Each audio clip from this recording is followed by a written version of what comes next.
I'm just an ordinary worker. I carry cement bags all day long, and when I get home, I have no energy left. The only good thing Endu does is play a virtual reality game. People say that whoever clears this game will gain unlimited wealth, but when he finished it, only 1 million dropped into his account. He falls asleep happy, but when he wakes up, the world has been invaded by monsters. The game has become reality, and he's the only one who knows everything, and now he's going to break the entire system. A young man breathes heavily behind his VR gear. Game cleared flashes before his eyes, confirming he passed the final test. He can scarcely believe he actually beat it. This was the full dive VR action game, Prophecy Online, an open-world RPG promising hyper-immersion, letting players truly sense sounds, smells, and touch. The official description boasted that anyone who cleared the title would win 1,000 years of riches. Hardly anyone took those words in the synopsis seriously. He used to scoff at it himself, jokingly demanding the cash transfer while enjoying quests. Meanwhile, 2 workers chat about grabbing ramen for lunch. That day, Endo was clearing debris under a blistering sun. Unable to find steady employment, he survived on manual labor at construction sites. During his lunch break, his phone suddenly vibrates. It's a notification from the game administrator, even though he thought he'd turned those off. The message congratulates him as King, the #1 player, and states the reward has been wired to his bank account. He wonders if they're sending phishing emails now, but decides to check anyway. He never actually expected real money to be involved. To his utter astonishment, his phone screen displays a balance exceeding 1 million yen. A coworker calls out. The man in the hard hat approaches, asking if he's feeling all right. Suddenly, Endo leaps from his chair and takes off running, leaving his colleague shouting behind him. Bolting through the streets, he tries to grasp if the game really paid out. If that promise of endless riches was real, he would dedicate his entire being to Prophecy Online. That virtual world was merciless. The Tower Guardians wiped players out countless times. Every defeat meant losing all character data. Inside the tower, there was a dungeon with random exits. During his journey, he faced ultimate attacks, unblockable damage that transmitted real pain to his physical body. The fear of death was so visceral that many players just quit. Endo barely earned enough to survive, stuck in part-time jobs. To extend his playtime, he racked up debts, seeing no option but to push forward. He staked everything on the hope of that promised reward. Eventually, the admin message arrived, congratulating him on clearing the game. Kneeling on the floor of his room, the reality finally hit him. He had actually done it. Moments later, another notification pops up from the Prophecy Online admin. He opens it instantly. The message stated that because a player had cleared the game, services were being terminated. In disbelief, he questions what will happen to the rest of his reward. He starts yelling at his phone as it displays a final thank you message. Doubt lingers about whether the full prize will actually be paid, even as he tries to convince himself otherwise. He tried to calm down, rationalizing that the delay was due to the large sum involved. Giving up for the night, he decided to check again the next day. But since that initial deposit, no further funds had hit his account. By then, it was already too late.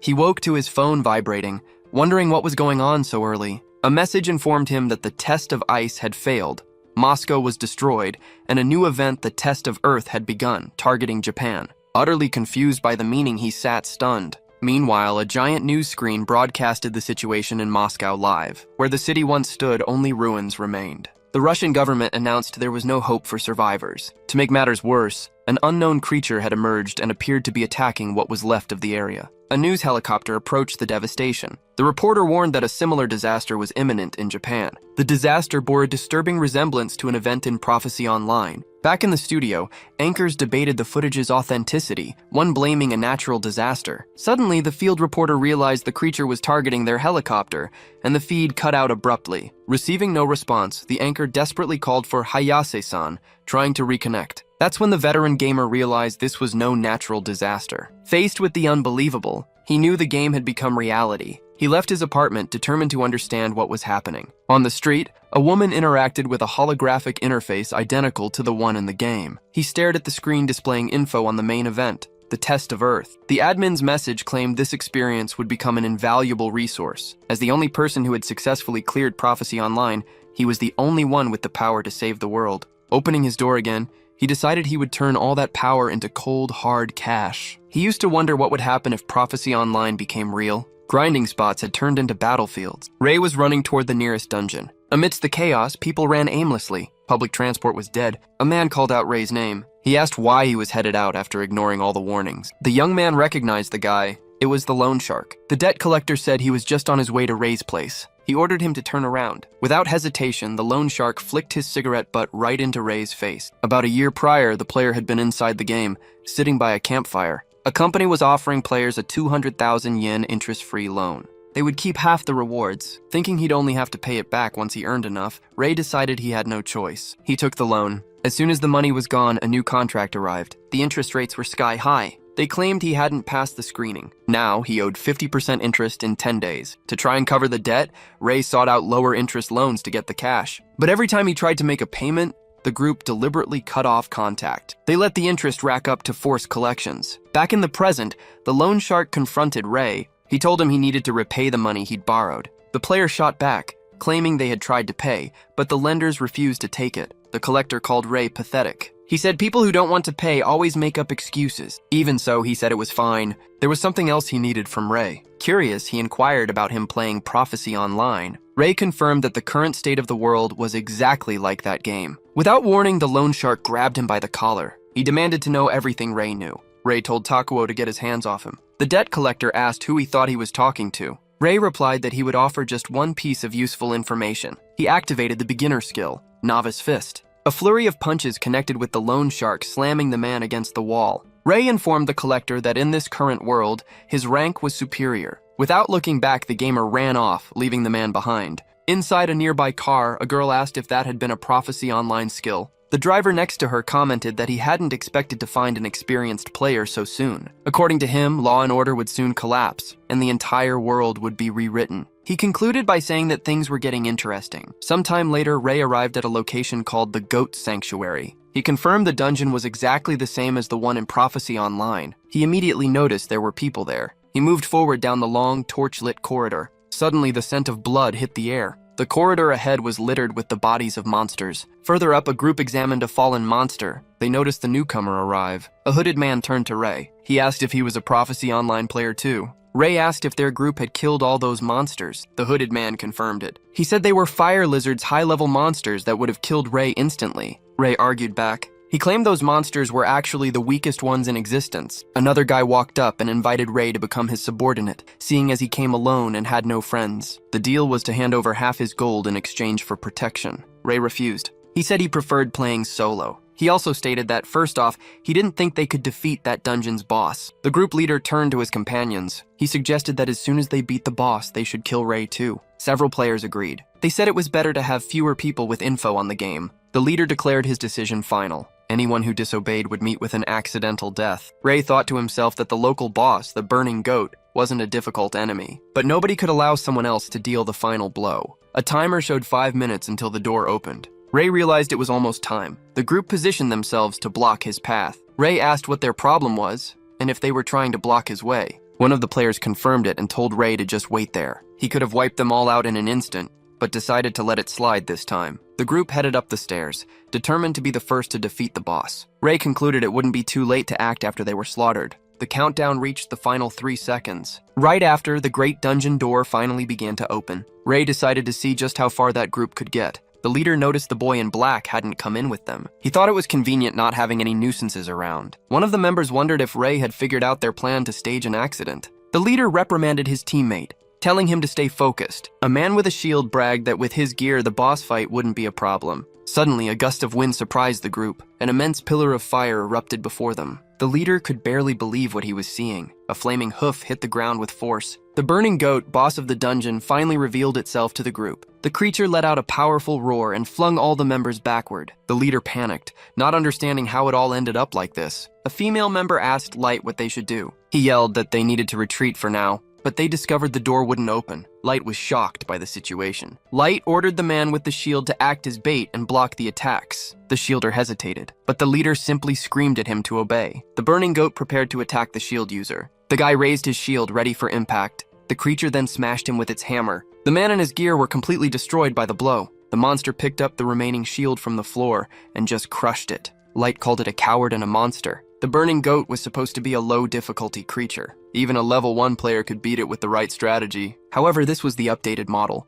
It was based on the original Burning Goat that appeared in the war and was considered unbeatable. Light questioned why this world wasn't based on the newest version of the game. Then he remembered the other guy outside. He imagined that maybe he could do something. Light ran to the door. He yelled for the black-haired kid to get in there, even promising to split the reward. He pounded on the door, screaming for it to open. Suddenly, the group was hit and thrown across the room. Lying on the ground, Light lamented the monster's strength. He realized at this rate, everyone would be annihilated. Just then, Ray opened the door from the outside. He questioned all that big talk from earlier. The gamer smiled and asked if Light really had what it took to lead people. Light decided to use him as a distraction to escape. He yelled for everyone to get out, leaving the monster as Ray's problem. One of the girls fell to the floor and begged Light to stop. She insisted he couldn't do that while the leader backed away. With the door almost closed, Light screamed for them not to leave him inside. Right after the door smashed his arm and he screamed. The burning goat stared him down, calling him a noisy brat. The creature decided to end that screaming right now. It smashed Light against the door. The survivors wondered what to do. Ray said the answer was simple.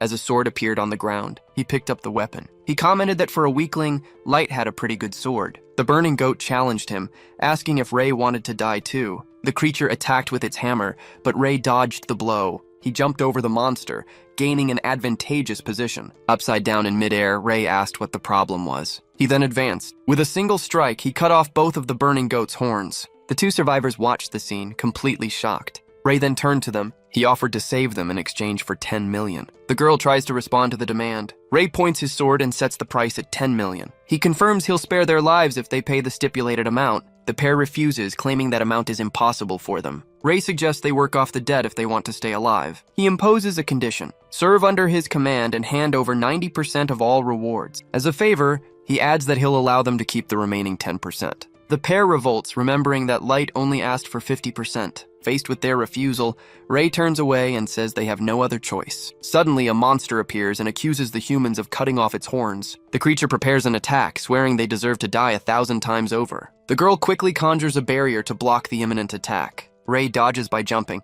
The man and the girl are knocked down by the force of the attack. Ray lands on his feet and questions how long her luck will last. Pressured, the man and the girl agree to obey and beg him to save them. With a smile, Ray simply declares the deal settled. Then, he turns to the monster and comments that it's been a while since he defeated it. The creature denies it, claiming no memory of ever losing to someone like Ray. The girl is confused. She explains that in the game, the burning goat was never defeated before being removed. A flashback reveals the game was never updated, showing Ray standing over the already defeated creature. The scene also reveals that the burning goat was defeated by him once, transforming into the smoking goat upon rebirth. Back in the present, Ray uses his sword to deflect an attack. The creature is surprised to see its attack deflected. The pair wonders who this man is who managed to deflect the blow with his sword. That last attack would have been instant death even for a veteran player. Ray states that when you know the trick, the attack is nothing. Then he dodges multiple high-speed blows. The monster questions why it can't hit him. Ray attacks the creature, explaining that its movement patterns are identical to the game. The pair watches in surprise as the monster is pushed back. They start cheering, encouraging Ray to defeat the creature. Ray gets irritated by the noise and tells the man to shut up. A quick dodge avoids a devastating blow that destroys the ground. The monster acknowledges his skill, but declares Ray won't get any farther. The young man is forcibly thrown against the wall. Cornered, he realizes he was lured into a trap. The creature prepares the final blow and asks for his last words. Ray simply tells it to die, stating the monster can't even hit him. So, the monster accepts the challenge and prepares to attack. The creature unleashes a powerful blast of fire from its mouth. The pair is startled by the heat and wonders what those flames are. The flames have the power to instantly incinerate even level 99 players. Furthermore, it's revealed to be an area of effect attack. That was the burning goat's last desperate resort when cornered. With a smile, Ray states there is no escape. Then he declares he was waiting for this moment and activates a beginner skill. Leg power is increased by 50%. Ray jumps high with a powerful boost. The all-consuming flame leaves the user completely defenseless. Besides, the creature's mouth isn't as strong as its bite. This means there's an opening to intervene. In a quick movement, Ray descends and uses his sword to force the monster's mouth shut. Even with the strength of a level 1 player, it's enough to keep it pressed down. Ray explains that once activated, the all-consuming flame cannot be stopped. If the flame isn't stopped, it will spread over the caster's own body. Ray jumps away from the creature and asks if it can withstand its own flames. The young man moves away as the monster is consumed by the fire. The monster disintegrates. A system notification pops up, announcing that the unique boss has been defeated. The duo can barely believe they're saved. The young man notices Ray took down the boss without a single scratch. Another notification appears. It declares Ray the first player in the world to defeat a unique boss. He receives the unique title, the First Executor. He realizes this system is different from the game he knew. The title boosts damage against bosses by 50%. Ray is surprised by such a powerful effect. Next, the system informs him that as a bonus, he can choose a subclass. Ray wonders about the subclass. It seems generous for the option to appear so early in the game. A confirmation window asks if he'd like to choose his subclass now. Stating there's only one choice for him, his hand moves to confirm the decision. A warning advises that the subclass cannot be changed, and Ray is pulled into a new environment. While floating, he finally declares his subclass choice, Soul Blacksmith. After the confirmation, he comments that he'll make a fortune with this surprising discovery. Ray looks at the two items received as rewards, a key and a dagger. The girl recognizes one item as the sewer key. It grants access to a hunting ground for easy leveling. The man remembers that Light had mentioned that key was his main goal. Ray explains the item isn't that rare, since the burning goat has a 100% drop rate for it. The duo is impressed by how casually he treats the item. They realize he's on another level. Ray holds the dagger and states that, unlike the key, this is actually a decent item. With a single movement of the dagger, he cuts a large rock in half. The duo is surprised by the ease with which the blade split the rock. Ray claims the dagger still isn't enough. It's time for his new skill to shine. For him, the subclass isn't just a secondary feature, it's his main class. Although most subclasses are useless, rare ones can have incredible skills. Soul Blacksmith is one of the best. It allows extracting soul fragments from anything to create and enhance items. This is the only subclass that offers a chance to beat the game. Ray activates Soul Vision. The Soul Blacksmith skill allows item awakening, but it requires an F-type mage soul fragment. He realizes the girl, a mage, is the source of the material he needs. To extract the fragment, he needs a contract. He regrets the 90% deal he made earlier. Even so, he drives the dagger into the ground, stating he found something useful. Ray turns and offers the key to the duo, asking if they want to use it to level up, but he presents a contract and imposes the condition that all items listed there will be his. The man accepts the key gratefully, believing they now have a chance to survive. Ray replies that there's no need to thank him, as their profit is also his, while the contract is finalized. A system notification confirms that the F-type mage soul fragment has been obtained. With the material in hand, Ray declares it's time to finish what he started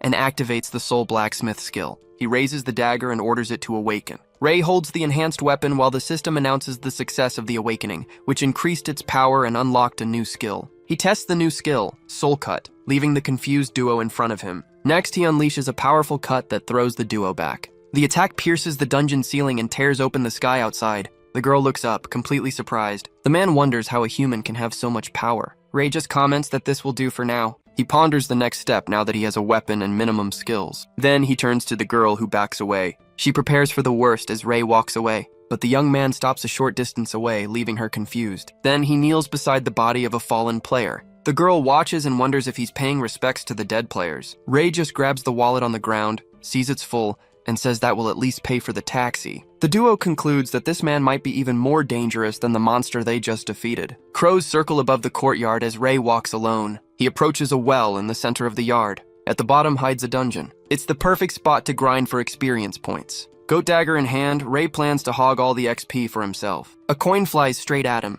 With a single strike, Ray slices it in two. Suddenly, 3 men arrive. The group's leader warns him that this territory is already claimed. Ray just asks who decided that. The man reminds him of the game's rule, first come, first served. He suggests a better hunting ground for a price, but the group refuses. Instead, they offer to let him stay if he pays up. Ray asks how much. The man proposes 50,000 yen an hour. Ray agrees, mentioning he just got some extra cash. He hands over the money for exactly 1 hour. Next, he heads down to a place known as the Wolf Cave. A distant sound echoes through the cavern, catching his attention. A creature leaps onto the ground in front of him. Suddenly, Ray finds himself surrounded by a wolf pack. These monsters are giant wolves, mid-level creatures that yield a good profit. He decides to save his strongest skill and prepares for combat. The wolves attack from all sides. Ray dodges the first attack with agility. Then he charges, cutting down several enemies in his path. After the clash, he observes the defeated wolves around him. He comments that's enough for now and grabs a drink. But one of the men attacks him from behind while he's distracted.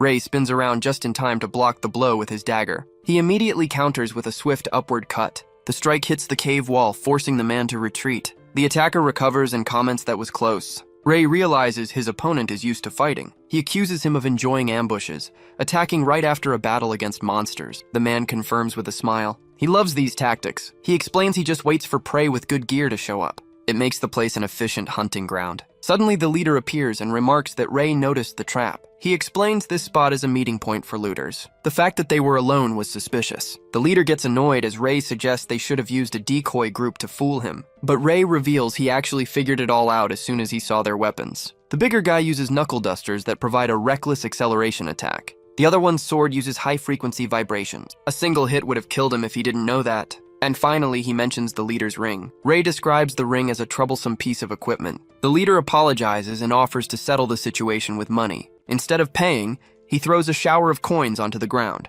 The coins scatter across the cavern floor, surrounding Ray on all sides. The young man gets irritated by the waste, stating there's at least 10,000 yen there. The leader says his hand slipped and tells Ray to pick them up, but the player realizes the trap. It would force him to kneel to get the cash. Ray recognizes the coin explosion ring. It causes an explosion centered on a coin. He warns the group that if they try attacking someone stronger, they won't make it out alive. But the leader ignores him, reminding him they have the numbers advantage. Ray retorts that he doesn't care how many weaklings there are. They aren't worth a single yen. The leader gets annoyed by the answer. He points the ring at the ground and orders the coins to explode. A massive explosion consumes the entire area. He changes his mind about a quick death and orders his men to capture Ray. The man with the knuckle dusters moves in to attack. Ray dodges the punch. The swordsman warns that he's not very good at holding back. Then, Ray finds himself surrounded, blocking a blade while the other man unleashes a flurry of punches. With a quick movement, he pushes the swordsman and the fighter away. Ray declares the contract broken. He's taking his 50,000 yen back with interest. The leader accepts and says he'll pay the interest with his explosive coins. Ray raises his sword, surrounded by enemies on wasted ground.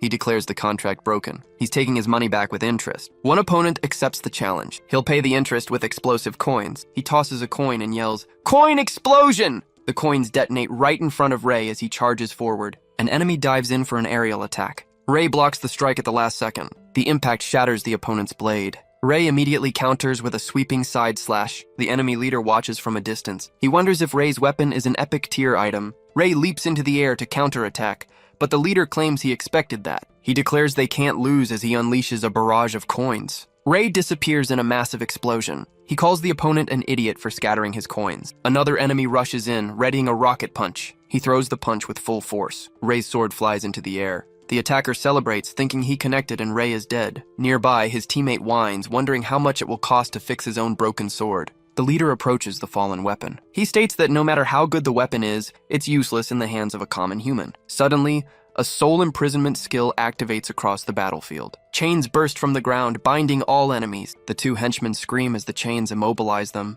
Their leader yells their names in desperation. Ray reappears. He explains he used the power of a soul blacksmith to inflict a fate worse than death. The leader turns and tries to attack with his sword. Ray steps on the blade, stopping the attack effortlessly. He stares him down, calling him slow. The other disagrees. The leader reveals a shower of coins around himself. He screams for Ray to be blown away, but Ray activates his soul imprisonment skill again. Chains completely wrap around the man's body. He panics, realizing his coin explosion isn't working. Ray explains that his skill seals enemy techniques. With their level difference, it's easy. Indignant, the opponent reveals he's level 7 and has been strengthening himself as fast as possible in this world. Calmly, Ray admits that for a beginner, he did pretty well. He then declares they are ready to negotiate, adding that he can extract their soul fragments. An info screen appears over Adrian. The condition to get his fragment: feed him until full. Screens appear over Ayan and Hauki. Their conditions: find a sister and terrify him completely. Ray realizes there's one condition he can fulfill immediately. Hauki, suspended in the air, cries out in pain and begs them not to kill him. Ray replies that's a silly thing to say. He needs the man alive. Confused, the leader asks what he means. Ray mentions his eyes, blood, and organs. He reveals there are people all over the world willing to buy them. He asks if 50,000 yen interest is too high. The henchmen despair, asking if he'd really do that. But Ray says he wouldn't. It's not worth the trouble, and he's just a part-timer. He advises them to figure out how to earn more money than selling organs if they want to survive. The leader shouts he can't think of anything so suddenly. He'll do anything. He just begs for his life. The man is completely terrified. A notification confirms the condition to extract the soul fragment has been met. Item obtained. The chains vanish, dropping the three to the ground. They recover, coughing. Ray throws papers and pens at them, ordering them to sign. The men read the contract. It demands 90% of their earnings and total obedience. Ray asks if they have any complaints. All three vehemently deny it. No complaints. Ray holds the signed contracts. He warns them the operating table will become their grave if they dare rebel. Then he orders them to take him to their backer. Surprised, the leader asks how Ray knows. Ray explains their gear isn't something weaklings could get alone. Someone is behind this. The man begs him not to force the issue. He'll be killed if word leaks that he sided with someone else. Ray asks if going against the boss is scarier than an organ transplant without anesthesia. Trembling, the leader says no. One henchman yells he wants neither option and tries to run. Ray simply asks if he thinks he can escape. New chains emerge, binding the runner as his companions watch. Terrified, the leader finally agrees to guide him. Ray announces their weapons and money are confiscated. He reflects that security in this world is the worst. The game world was slightly better. A smile appears on his face. No one can harm him anymore. A status screen reveals Ray is level 36, holding the secondary class of Soul Blacksmith. The scene is a vast circus tent under a starry sky. Inside, equipment like trapezes and flaming hoops are set for the show. A lone man stands center stage in a spotlight. He collapses wounded, mouth bleeding. Behind bars, others watch. One laments his luck. A man in a vest and bow tie approaches, criticizing the injured man for bungling the job. Bloodied, the wounded man asks if they pity the boss. A prisoner yells to stop, saying he'll die. Roku replies he doesn't care. They're hindering the boss. A voice from behind a curtain questions that statement. The clown-faced boss appears. Roku calls out to him. He approaches and asks Roku if his training is finished yet. The boss kneels by the injured man. He says this went too far. Broken bones leave lasting damage. The guild is short-staffed. They can't afford to break even useless men. Roku apologizes. The wounded man thanks the boss, promising to do the job right next time. Standing, the boss prepares his whip. He strikes violently. He shouts that this is how you train animals, tearing flesh without breaking bones. He insults the man, saying not even animal protection groups would help someone so slow. A voice announces their return. The newcomers enter the ring. Surprised, the boss comments on their speed. Hoki approaches to report, explaining the mission is difficult in his current state. The boss grabs him, demanding the borrowed ring, claiming it's worth more than Huki's life. Huki apologizes. A strong monster took the ring. The boss strikes him hard with the whip handle. He yells at the idiots for failing when they're already short-staffed. Hoki's companions fear the boss's power harassment. The boss points at Roku, saying there's only one job for scum like him. He orders Johnny brought out. A huge white beast appears behind Huki. The white tiger roars fiercely at him. Fallen on the ground, Huki questions the boss, claiming he has always been loyal to his orders. The man just tells Joni it's time for dinner. The creature advances, jaws open to devour him. The tiger leaps across the ring with Huki in its mouth as Ray appears in the arena. He lands a powerful kick on the beast's head. The boss screams Joni's name. Ray warns he must stop the tiger from killing his valuable income source. The man rushes to his tiger, asking if it's okay. Huki and his men gather around Ray, complaining he took too long. Ray just asks if their hideout has anything valuable. Suddenly, the boss tries to whip Ray. Ray cuts him down like nothing. The clown-faced man asks who the hell he is. Holding his dagger, Ray introduces himself as their new employer. Indignant, Roku asks if they forgot the boss's favor. Huki yells he owes nothing. He only followed out of fear, and Ray is much scarier. Ray turns toward the other prisoners. He then offers the caged men a contract for protection from that clown. The prisoners ask if they can really escape that hell. With a smile, Ray promises they can. The condition is they hand over half their earnings in exchange for information on how to clear the game. Huki and his men offer to give 90%. Ray explains it's a surcharge for trying to kill him. The boss enrages, accusing Ray of hurting his Joni and now trying to steal his subordinates. He declares he'll kill the 4 of them and send them straight to hell. The white tiger then questions since when such barbaric behavior is allowed in Japan. The boss states it is allowed as long as he has this. He displays a guild operation permit in the name of Andrei Lukich Kochenko. Ray asks if that is a guild operation permit. Andrei explains the Japanese government panicked after the incident in Moscow, granting guild masters authority above the law. He asserts that now not even the police can interfere, and he can kill Ray without consequences. He claims that in Japan, power is everything. Ray then realizes that if he became a guild master, he could also conduct shady business like that. Andrei calls him a fool and explains that to become a guild master, one needs to be recognized as a rank B player or higher. He says it doesn't matter since Ray is going to die there anyway. Andrei then fires his gun repeatedly in his direction. Ray activates a skill utilizing the soul fragment he just acquired. A soul barrier appears around him, blocking all the projectiles. Andrei continues to fire, questioning the existence of a skill barrier and finding it problematic. He recalls that Russia used nuclear missiles in Moscow's Trial of Ice, but still couldn't overcome it. Ray then asks if he ever questioned why so many players don't use guns to conquer dungeons. Andrei is forcefully pushed against the barrier and screams for Ray not to approach. He tries to break the barrier with the butt of his gun, then he punches the barrier with both hands. Andrei continues pushing against the barrier with all his might.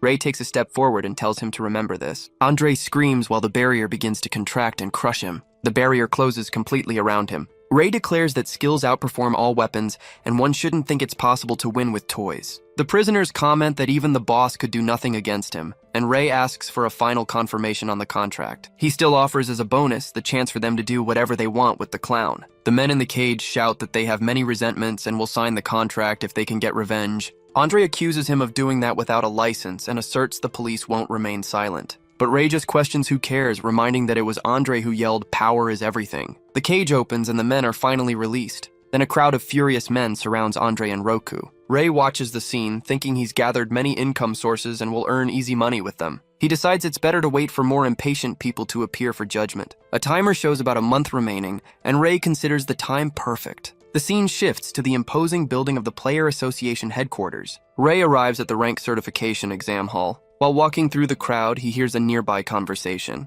Two men comment that rank B players or higher are recruited by famous guilds with high salaries. Another warns that only 9 people in Japan are rank A, but Ray declares he will be the 10th person. Someone calls him an idiot and tells him to get real as Ray walks away. The world of Prophecy Online has already become reality for 2 weeks. Initially, many players tried to earn the 100 million yen reward offered by the Japanese government, but the result was disastrous for all of them. It was then that the Player Association made membership mandatory, preventing non-members from challenging the tests. A man observes the situation, thinking there are many interests involved and that he also wants a piece. Suddenly, Ray notices something approaching. A traffic sign crashes into the ground right in front of him, scattering debris everywhere. The people around wonder what happened and where the sign fell from. A voice yells the name of Endo Ray, accusing him for what happened before. Ray appears on top of a building and asks if the guy thinks he can escape his debt collection. He lands and Ray asks if the man is also there to take the rank certification test. Ray reminds him he was defeated with a single punch last time and that trying the test would be a waste of life. But the collector asserts he isn't the same anymore and that now he possesses the strongest profession, Lancer. Ray mocks the Lancer profession, stating it's a choice for amateurs who know nothing. He explains the class is strong initially, but becomes a burden later, and the collector, irritated, asks what Ray's profession is. With a smile, Ray reveals his profession is that of a simple beginner. The adversary laughs, saying that is the same as being unemployed, but Ray asserts he isn't lying. Determined to end it, the collector wields the sign like a spear and prepares to use his profession's power. He advances with a powerful spear attack towards Ray. Ray simply dodges by moving his head to the side. The attacker is shocked to realize the blow was avoided. Ray stares at him and says he didn't want trouble before the exam, but that he was attacked first. Then he grabs the man and throws him high into the air with a single movement. While the Lancer remains fallen, Ray walks away and declares that it was just self-defense. Inside the luxurious association building, Ray approaches the service counter. The receptionist informs that the fee for the rank certification exam is 8,000 yen. He sits on a bench to wait for his turn after paying the fee. Then a woman approaches and thanks him for waiting. She calls him by name and announces his rank certification exam will start now. They arrive at a room where a huge crystal is displayed. Ray asks if the exam content is as expected, and if he just needs to place his hand on the crystal. Placing his hand on the crystal, he releases great energy. The woman accompanying him is surprised by the immediate reaction. An immense discharge of energy explodes from the crystal, filling the entire room. She becomes completely shocked, not understanding the intensity of that reaction. Back in her room, the woman stands up from her desk and calls for Endo Ray. She informs that, as a result of the test, his ability was judged as equivalent to rank A. The woman explains that players can change jobs to various professions. She mentions advanced classes like Swordmaster, Magic Master, and Archbishop. Then she offers total support for his profession change if he wishes, but Ray simply refuses the offer, explaining the profession he wants hasn't been unlocked yet. The woman asks what kind of profession that would be, but Ray replies he has no intention of telling her. He asserts that if it's just that type of item, he will gather them himself. Then he asks if that is all she has to say. The woman questions if his decision wouldn't be problematic. Ray asks why it would be. She explains that although his power surpasses any rank A player, he will be classified as rank E if he refuses to change professions. She continues saying rank E is essentially for beginners, and that Ray would face restrictions like not being able to create a guild. Ray replies the government loves creating useless rules, and he can simply raise someone's level to make them the guild master. He reveals that as far as he knows, only one profession can complete the final test of Prophecy Online, and for that reason he has no intention of changing. He confirms that, even as rank E, he will still receive the reward of 100 million yen, so there is no problem. The woman understands and informs that, unfortunately, his registration will be issued as rank E. Ray then leaves the association building. Outside, several people with signs try to recruit new players for their guilds. He observes that competition for promising rookies seems fierce. Two women approach him, calling him handsome guy and inviting him to their guild, which recruits starting from rank D. Ray just replies he is rank E. The recruiters lament it's a shame. Ray reflects rank E is treated like a pariah, but he doesn't care about following others. Then he notices someone approaching in the middle of the crowd. A man in a suit with a briefcase walks towards him. The subject approaches and greets him, confirming he is Endo Ray. Then he introduces himself formally. Ray receives a business card from Genesis Wings in the name of Saito Shinji. The surrounding crowd recognizes him as Fyodor, from the strongest guild. Saito explains Fyodor is just his old nickname from game times. Ray wonders what Fyodor wants with him, having waited for Genesis Wings. Suddenly, Takuo appears and confronts him, asking if Ray was looking for him. He boasts about being rank B and says he won't sell himself cheap, while Ray watches his return. Ray wonders how Takuo got rank B with that weakness, and if he threatened the examiner. Saito asks who he is, treating Takuo like a mere troublemaker. Takuo grabs him by the wrist, asking if he wants to see how strong he is. Takuo advances to attack Saito with a punch. With a quick movement, Saito immobilizes him. He says he has no time to waste with him, as the time of destruction approaches. Ray walks away, irritated, and tells Takuo not to come crying to him later. At a cafe, Saito apologizes for what happened, but Ray says not to worry,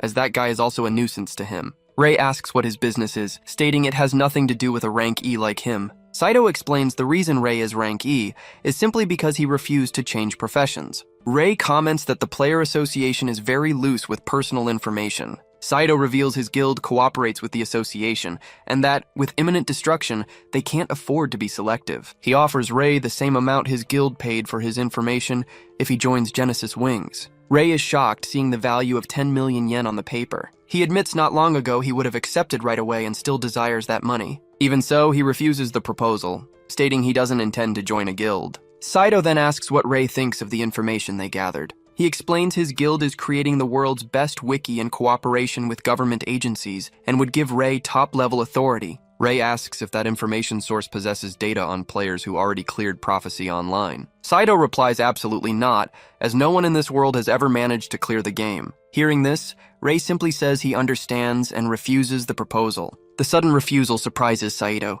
He hands over a document and tells him to contact him if he changes his mind, offering to pay the bill. Saito observes Ray and wonders why he yielded so easily. He pays the bill at the cashier, thinking it wasn't out of concern for the guild's image. His instincts warned him as he was afraid of that man. Suddenly, Ray touches him from behind, scaring him. The young man drops the bill money onto the counter. Ray tells Saito to contact him if he needs help, as he might accept depending on the price. Saito picks up the money and thanks him awkwardly. As Ray walks away, Saito wonders who that man is. The scene begins at Genesis Wings headquarters. On the top floor, a man enters the guildmaster's office. Saito Shinji announces he is back. Sitting at her desk, Tsukino thanks him for the hard work and asks how it went with the strongest rookie he mentioned. Fyodor replies Ray is a true monster. He reveals he was the first player who scared him just by talking to him. The woman asks who seemed stronger between him and the rookie. Fyodor simply hesitates to answer. She holds a player's file and comments his hesitation already means something. The man then apologizes to Tsukino-san, but Tsukino tells Fyodor not to apologize, as his job is to transmit the information he saw without hiding anything. She joins her hands on the desk and adds she is at the bottom among the 10 transcendents. Tsukino Yamagata, Guildmaster of Genesis Wings, states it's no surprise people stronger than her exist. The 10 Transcendents are the best players who received a new body after being defeated in a prophecy power test, and in this world where the game became reality, they all possess immense power. Tsukino asserts their existence can influence the balance of power between nations, concluding the invitation failed since Fyodor returned alone. Fyodor confirms the invitation failed, as Ray doesn't seem interested in Genesis Wings' information. She reflects that if Ray were really one of the 10 Transcendents, he would already have all the money and fame he wanted. But thinking logically, she states none of the 10 Transcendents would remain a rookie, as there would be no merit in it. She raises the possibility a common player used shady items that increase status in exchange for severe side effects. Tsukino then tells Fyodor that even so, she highly values his discerning eye. After all, if their reading is correct, Ray would be the strongest in the world, and the only one whose name is still unknown among the Transcendents. Fyodor asks if she is referring to number 1.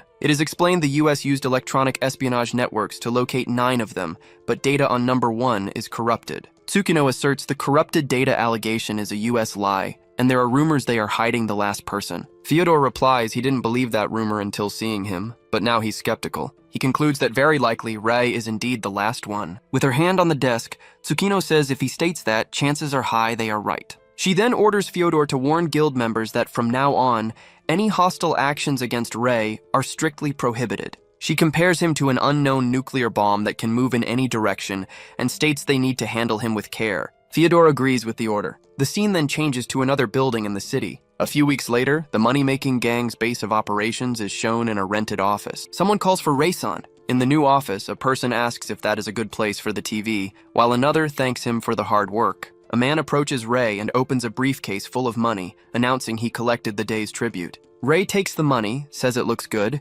and asks how the group's strengthening is going, to which the man replies everything is progressing as instructed. He explains leveling with the underground waterway key is going well, yielding him $1 million a day. Even rookies are earning over 100,000 a day. The man admits he honestly didn't expect to earn so much and has no way to thank Rei enough. Rei, counting the money, reminds he said he would make everyone earn, for if they win, he also profits. He explains, after all, the tribute is for information fees. The man admits the tribute is high, but if it were just the daily share, it wouldn't be more than 1/10 of this. He realizes the level of information Rei possesses is on a completely different scale. Rei comments the sensation is good, so the man informs him the trial of Earth will be in 10 days and the prize increased to 400 million. Rei says he would like to wait a little longer. Then a live report from the location starts broadcasting on the office television. The reporter informs the trial of Earth is underway, and if not completed in 10 days, Japan will face destruction. In the studio, anchors comment the situation still seems hopeless. But the anchor interrupts with breaking news,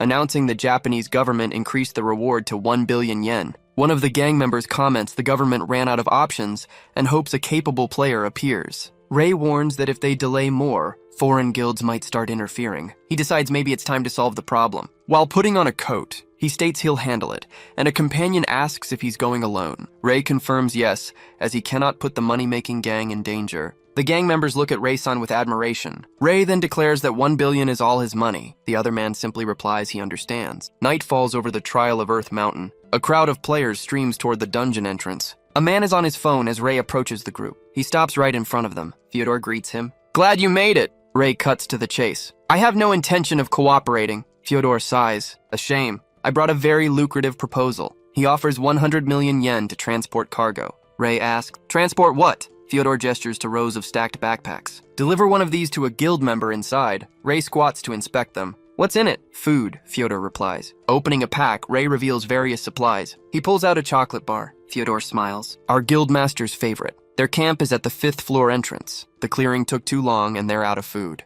Rei eyes him. 100 million. Is there a catch? Others would jump at that price. Fyodor admits the truth. They aren't being generous, they're desperate. 39 groups tried this transport mission. All 39 were wiped out. Are the game and reality different here?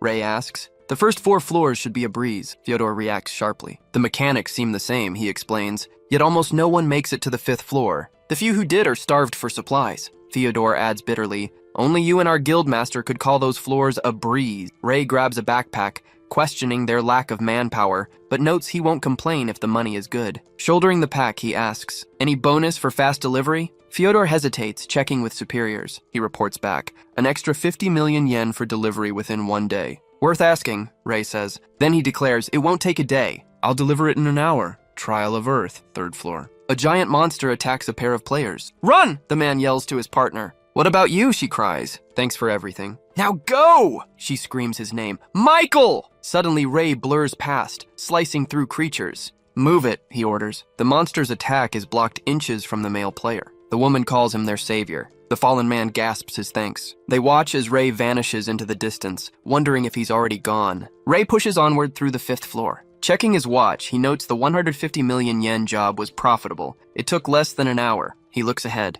A man intercepts him, confused about the commotion on the 5th floor, then asks, Are you Rei-san? Dropping the backpack, Rei confirms, Genesis Wings? The man nods. Where's the person in charge? Fyodor sent this food. I want my 150 million yen. The man identifies himself as the charge. Payment was transferred the moment you left. Rei checks his phone. A bank notification shows a 150 million deposit from Genesis Wings. He confirms receipt and gives a nod of thanks. The leader announces the food's arrival to cheers. We're saved, one player cries. I'll tell the front lines. Rei surveys the grim scene. Terrible sight. The leader agrees somberly. We've lost too many people. Suddenly, the ground quakes. Players scatter, desperate not to be caught. Another group arrives and the leader asks what happened. A player screams. An explosion rocks the distance. A massive swarm of insects bursts from the smoke. Suddenly, a woman appears amidst the fire. She charges, attacking the monsters with her blade. Rei recognizes the technique. Hellfire slash. There are people here who can fight back after all. She approaches. A pleasure to meet you, Rei.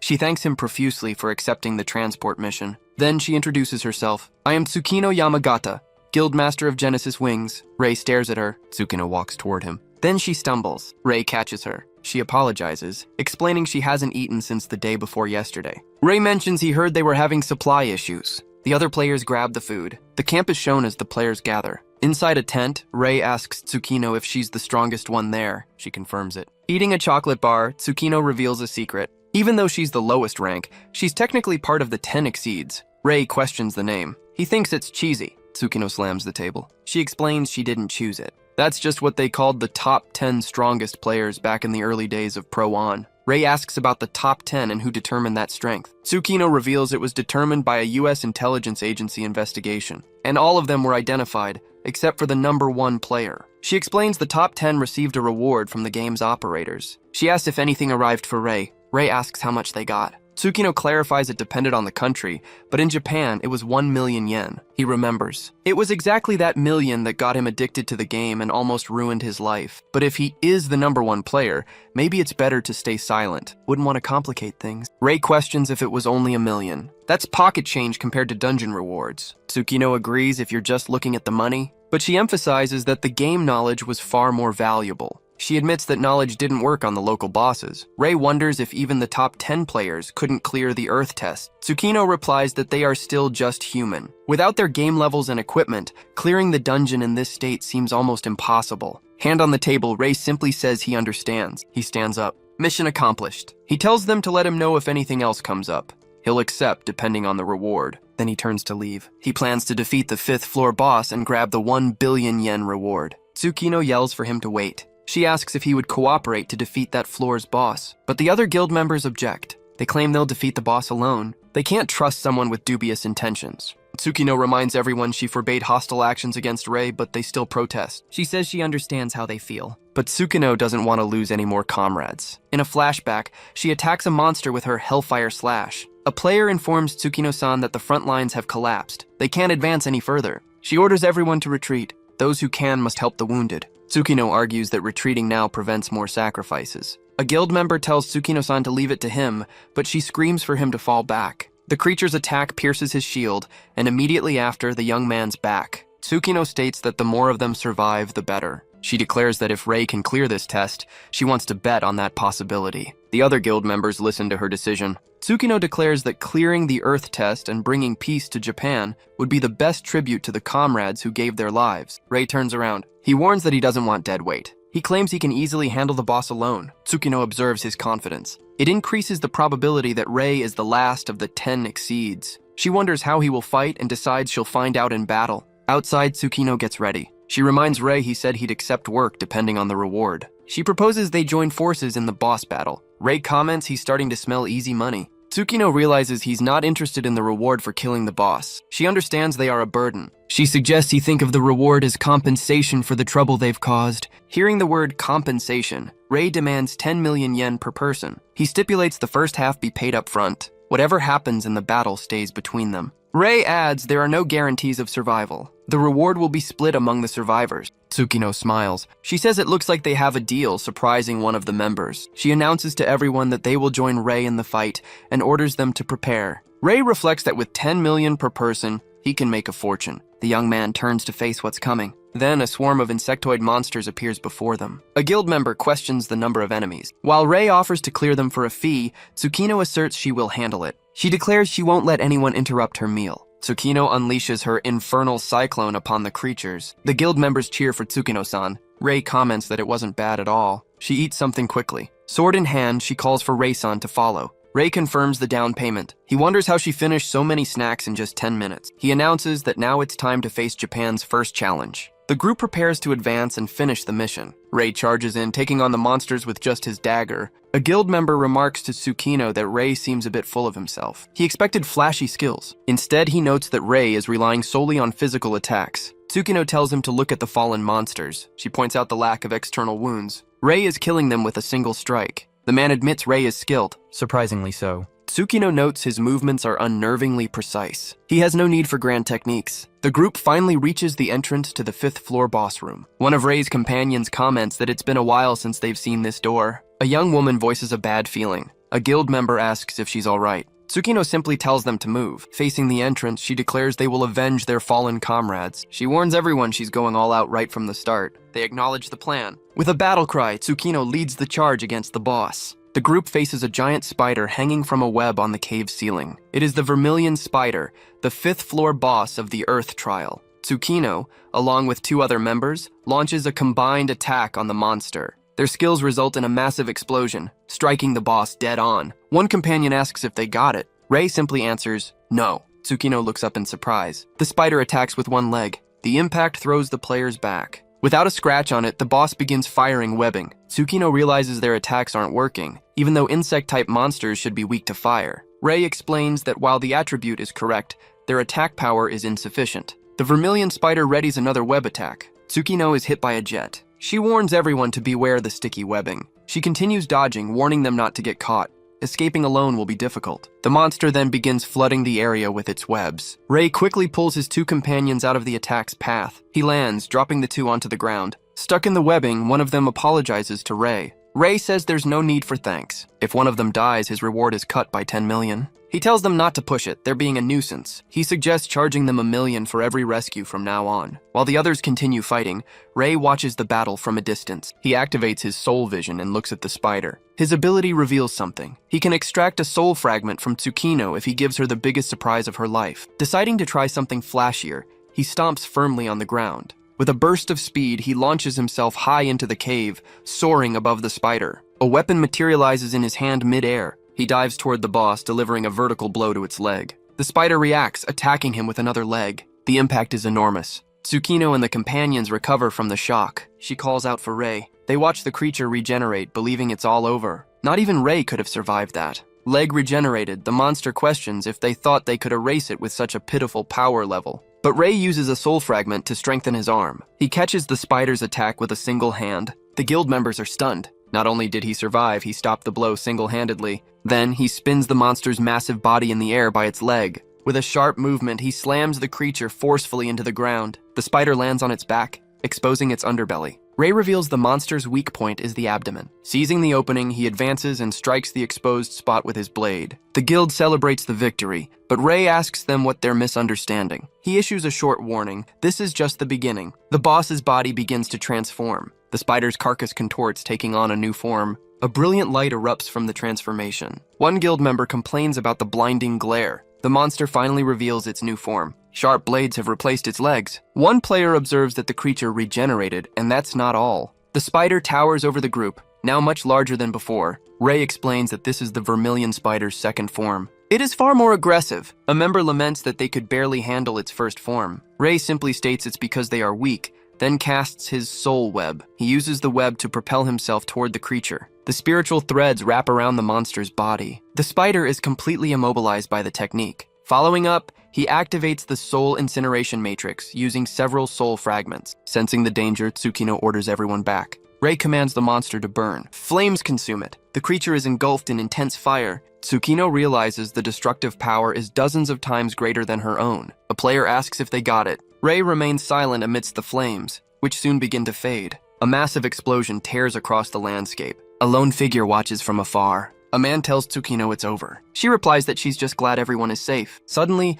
a massive jewel formation rises from the ground in front of the group. The players murmur excitedly. Enemies drop rare items sometimes, but they've never seen a gem this huge. Rei pushes past everyone, telling them to move. Someone asks if he plans to take it all for himself. The giant jewel begins to tremble and shift in the dust. Rei stares intensely, dead serious. Tsukino reacts to the sudden movement. It's revealed. This is the boss's final form, the Vermilion Spider. Defeating it would solve all his financial problems. The creature rises. A man yells that it's not over, warning everyone to stay sharp. Tsukino immediately readies her weapon. Suddenly, the spider moves once, throwing all allies backward. The creature unleashes a wide-range strike, moving much faster than before. The attack sweeps the area, hitting several players. Rei warns Tsukino not to get distracted and to run with the others. She screams his name, seeing a rock falling toward him. Tsukino asks what Rei intended to do. He tells her not to ask the obvious before charging forward. Dodging attacks, he announces he's going to crush the creature and claim the reward. Tsukino notices he dodges the limbs easily. Rei explains that the final form attacks non-stop until the opponent dies. He orders her to hurry up and get out of there. He slides along one of the giant limbs. Dodging is manageable, he asserts, but defeating it is the problem. He raises his dagger to strike the monster. The blade connects but can't pierce the crystalline shell. Surprised that not even the goat dagger can break through,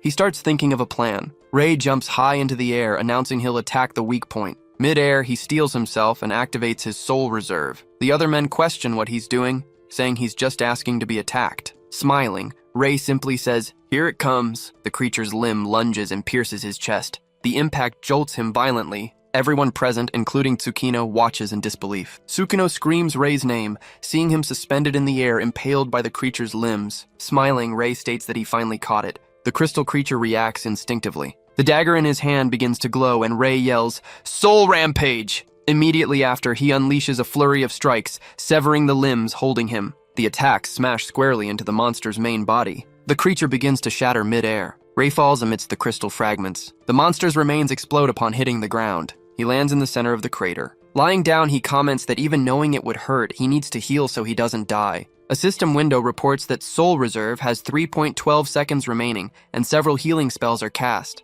Other players gather around him and begin restoring his health. Sitting up now, Rei thanks them for the healing, saying he didn't have to use his own skills. Smiling, he comments that healers aren't so bad after all. Tsukino then asks if he planned to take those hits from the very beginning. Rei turns to the group and reminds everyone that this is Prophecy Online. With a grin, he claims that taking damage to the point of near death is a basic technique. Tsukino and another man react to this statement. She retorts that this is reality, but Rei simply agrees. He explains that in combat, the same strategy worked in reality just as well as in the game. Tsukino views him as an immense figure and calls him crazy. A system notification informs him that for giving Tsukino the biggest surprise of her life, a swordsman's soul fragment has been obtained. Rei looks at the item and says he got lucky. He had another method in mind to surprise her. New system messages announce the completion of the Earth test, and that 5 minutes remain before the test disappears. The group celebrates the monster's defeat, cheering that Rei did it. One man declares that Japan is saved and he is very happy. Rei interrupts, telling them to decide on the reward before time runs out,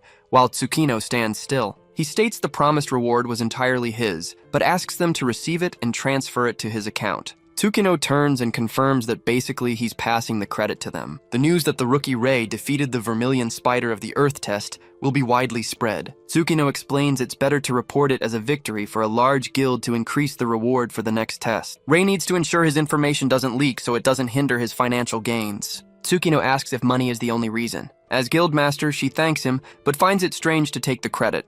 So Rei tells them to just say they hired him. She agrees to the condition and publicly announces they cleared the Earth test, saying she's counting on him. The name of the subjugation group will be Genesis Wings, and the system confirms the registration. 2 men hold the items and assert that with this, no information about Genesis Wings will leak. Rei holds a large crystal and comments that it would be like announcing they stole someone else's credit, while the system warns that the test is about to disappear. A helicopter soars over mountains at sunrise. A reporter announces the earthquake's epicenter appears to be the Earth test site. She urges viewers to look, reporting that the location is crumbling and players are evacuating. Inside the collapsing cave, players yell that it was too close. Suddenly, everyone floats upward, encased in a glowing circle. The system announces Earth test completed, all players transferring to the surface. Participants lift out of the crater toward the sky. Back on the surface, they celebrate seeing sunlight again. Rei watches in silence. A massive monument materializes before them. Tsukino remarks that it truly seems to be over. An inscription on the structure announces that the group Wings of Genesis will be recorded as the clearers. The reporter shouts that the test has vanished and rushes toward the site. A swarm of journalists approaches the players. Tsukino notes the gathering press. She asks Rei if he's certain about hiding the truth. She turns to address him but realizes he's already gone. A man approaches and hands her a note from Rei. It reads, "Contact me if there's a profitable deal." She smiles. Reporters swarm her, asking if she belongs to Wings of Genesis and who delivered the final blow. Her companion tries to calm them, but Tsukino assures him it's fine. She steps up to speak to the press. Facing the microphones, she addresses the people of Japan, stating she is pleased to deliver the news. Smiling, Tsukino announces that the Earth test was completed by her team, the Wings of Genesis. The reporters react with enthusiasm. On a live broadcast, she adds that this achievement wasn't theirs alone. As Rei walks through a forest, her voiceover explains that nothing would have been possible without external support. A car waits on the road. Rei notes his ride has arrived. Standing before the monument, he surveys the landscape as Tsukino's speech continues. Tsukino and her guild members bow gratefully before the cameras. A reporter comments on her humility,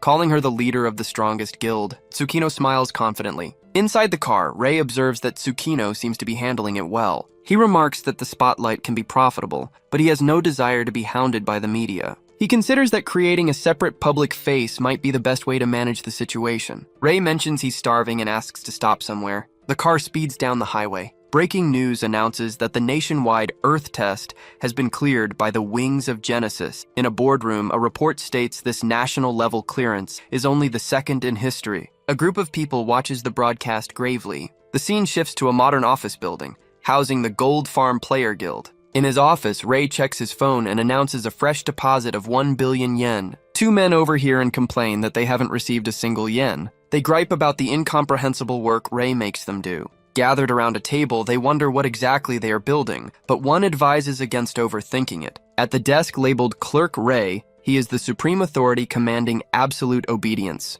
Rei asks Lumi if the guild setup is complete. She approaches and confirms the registration was successful. Lumi, now guild master of Gold Farm, asks if he's sure she should be the leader. Her operating permit shows that only players ranked B or higher can establish a guild. As an E-rank player, Rei admits it was impossible for him, so he chose her. Thanks to his intelligence, the entire squad has risen to rank B or higher. Even among them, aptitude varies, though the men celebrate their results. Lumi is the least suited for money-making, but her sharpness and people skills make her the perfect public face for the guild. Rei shows her a tablet, noting that she's already trending online. Several articles highlight the truth behind the high-ranking guild, featuring interviews with Guildmaster Lumi. Rei comments that making him a mere clerk was the right move, since everyone else is rank B. Lumi asks why he created the guild when he could earn so much alone. Rei explains that the main goal is to receive commissions for completing tests. Beyond large-scale ones, there are smaller tests targeting specific cities or prefectures. Only officially state-recognized guilds can accept these challenges. Lumi wonders if she's gotten smarter, while Huki admits he didn't know that.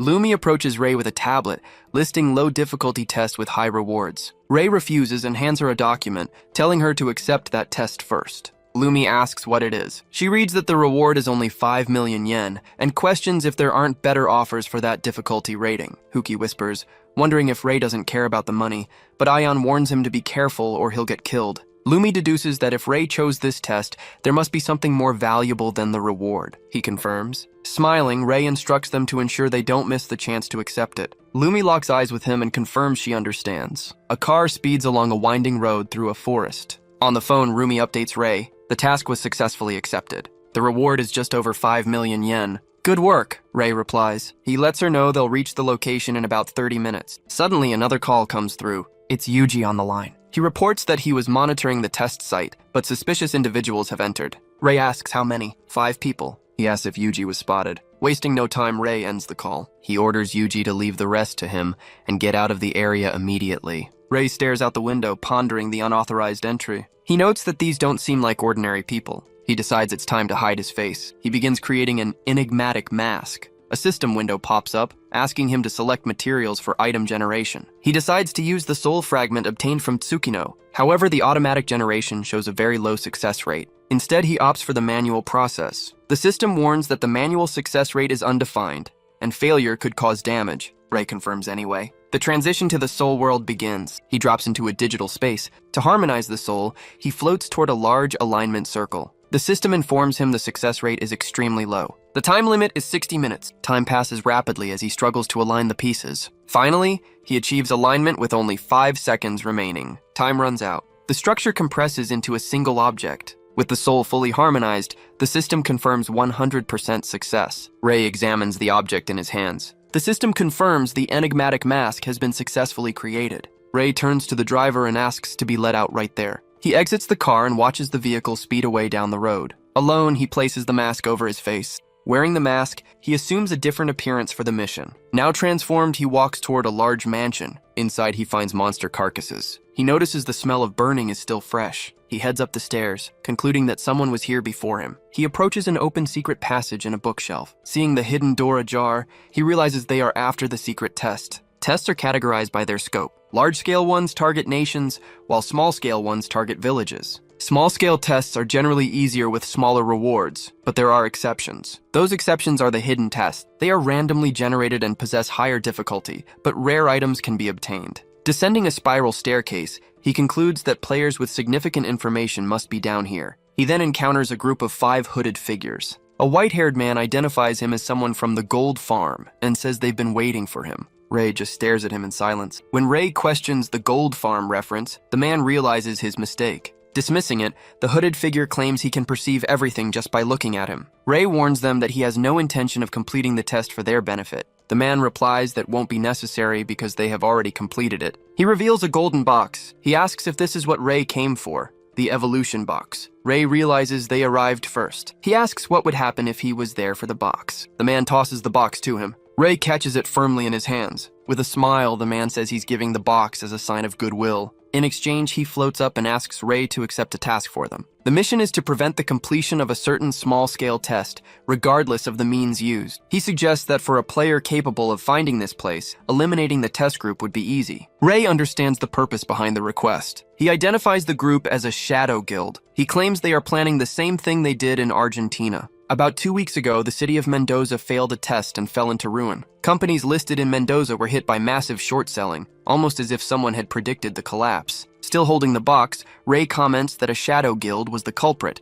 and now they are targeting Japan. The man leaves the motive to Ray's imagination and asks if he accepts the offer. Ray answers no. He explains that while tempting, it would be more profitable for him to destroy a city himself and profit from the short selling. The man laments this decision. He asks for the box back and states they will charge interest for the trouble. Then he reveals the interest is Ray's life. Holding up a syringe, he explains that Ray's options are to cooperate or die. Ray draws his sword and asks if they really think they can win. The man replies that under normal circumstances it wouldn't be possible. But having just completed the hidden test, he warns Ray not to underestimate them. He then injects the substance from the syringe into his own neck. His followers do the same as he declares that player abilities are useless against the Shadow Guild. The men started writhing, their bodies twisting into new forms. The leader laughed as the transformation took hold. Ray stood silent, just watching. He identified the items on the floor, doping syringes. Seeing no visible physical changes in them, he admitted he didn't recognize that specific item. Glancing at the box, he grasped the situation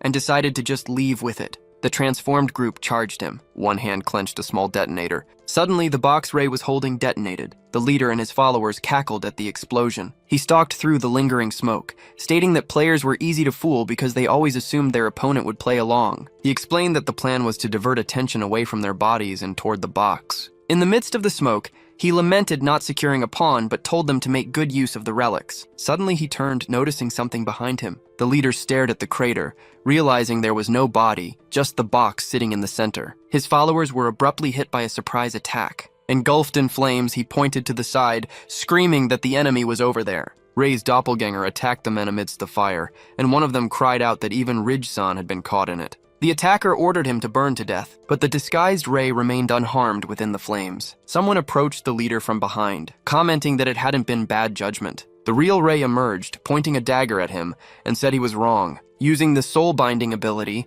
Ray trapped the leader in chains. The man squirmed, questioning how Ray could still move after that explosion. Ray asked if he thought he didn't know the weight of the evolution box. He held up the real box, revealing he knew from the start it contained explosives. The chain leader asked why he took it if he already knew. Smiling, Ray stated that they underestimated high-level players. He then made a call, warning that he would cover the cost of his torn clothes with everything they had in their wallets. The leader asked if he was calling the police, but Ray said this was much more important. On the other end of the line, Lumi answered, asking if he was finished yet. He instructed her to locate the area with the highest concentration of short selling in Japan, as it might be the Shadow Guild's next target. She understood the order and confirmed they would protect the area. The chained leader commented that he was playing the hero. Ray denied it, asking what he was talking about. He then explained that cheap stock sold by the guild could be bought for enormous profit after the test was concluded. The leader reacted, asking if he really intended to directly oppose the Shadow Guild. Ray asserted that for money, he would gladly make them his enemies. He then warned that they would also have to cooperate, but one of the men refused. Ray opened the box and asked Lumi if the re-education course was ready. Over the phone, she replied that she wasn't sure if the guillotine was usable. He then informed her that he had secured a suitable guinea pig and would deliver him later. The system announced that the evolution box had evolved a soul fragment. The scene shifts to the front of a modern art museum with an active portal. Ray confirmed over the phone that the Shadow Guild's target was definitely there. On the other end, Lumi informed him that Ridge and the others had confessed everything honestly while hanging in the back of the room. The captured men squirmed upside down. She then asked if he would really be okay alone, but he guaranteed there was no problem. Amidst the crowd in the square, he asked Lumi to monitor his stock movements. A man named Takehisa announced to everyone that the group to conquer the museum test was about to depart. The leader of the protection group invited everyone wishing to participate to gather. Ray observed the large number of people who had joined the call. He estimated there were probably 300 people gathered there. Takehisa turned to the crowd, thanking everyone for uniting to protect the city. Ray noted that such a large number of people for a request without a reward made it very easy for a spy to infiltrate. He then scanned the crowd to locate the spy before the test began. Takehisa instructed everyone to start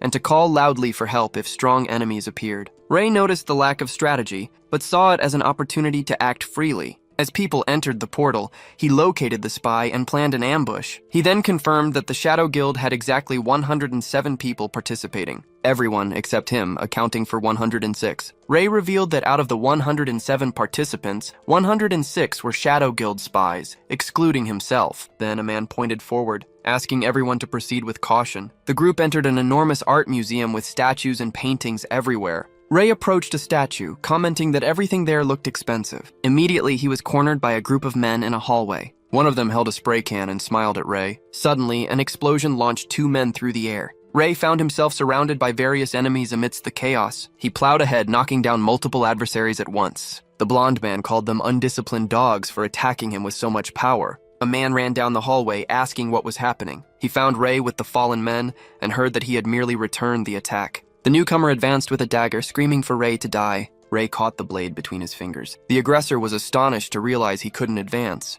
Ray threw him over his shoulder with a single movement. He observed the broken blade and said it was foolish to use a weapon that wasn't a game item. Then he addressed the others, stating he knew they were Shadow Guild subordinates, so they didn't need to hide. Takehisa agreed, saying that since Ray understood the situation, tricks were unnecessary. A young woman asked about the Shadow Guild, as she thought the mission was to protect the location from an environmental organization. Ray confirmed, but revealed that environmental organization was merely a subordinate of the Shadow Guild. Takehisa opened his arms and invited him to join them. He explained their job was to protect the test, not kill him, so avoiding a fight would be better for everyone. Takehisa offered a daily salary of 100,000 yen if Ray joined them. The others reacted indignantly, complaining about only receiving 30,000. The group discussed how the Shadow Guild could pay so well, and that Ray could have accepted sooner. But Ray simply refused the offer. Takehisa lamented and stated that, according to the plan, Ray would have to die. He offered a reward of 100,000 yen to the first person to hit him with a traditional blow.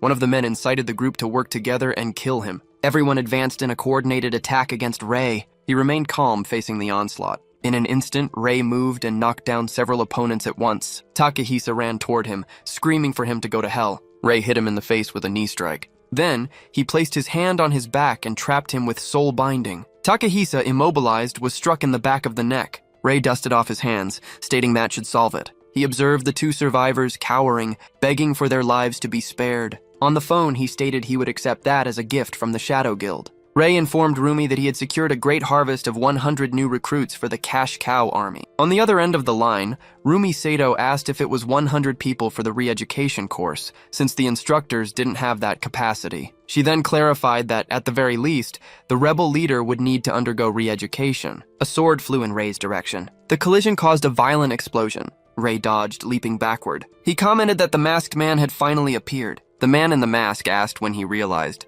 Ray replied it was from the beginning, as the fallen enemies were too weak and clearly served as bait. He explained the masked man was the only one there with a different presence, and hiding his power wouldn't work against him. The opponent acknowledged Ray understood everything, and therefore found no openings. But the masked man questioned if Ray could withstand his next attack. He descended with a powerful blow which Ray blocked. The two exchanged a rapid sequence of attacks. The impact of the blades created a shockwave down the hallway. The masked man was surprised to see Ray keeping up with his movements using a dagger, realizing he had gotten stronger. Ray confirmed he was stronger than when they were still in the game. Then, landing a blow, he cut off part of the opponent's mask. Ray saw the exposed face and recognized his opponent. He confirmed it really was him, the first person from his time in Pro On he'd met in that world. Ray identified him as Yuto. Yuto stated he was happy to see him again, Ray, but that he never wanted a reunion like this. Then he declared he needed to kill him. Ray questioned if Yuto really intended to kill him. He removed his own mask and asked if the other really thought he could do that. Yuto activated the dual blade ability and advanced. Ray stated he had no choice but to fight and activated super acceleration. Yuto moved at impressive speed,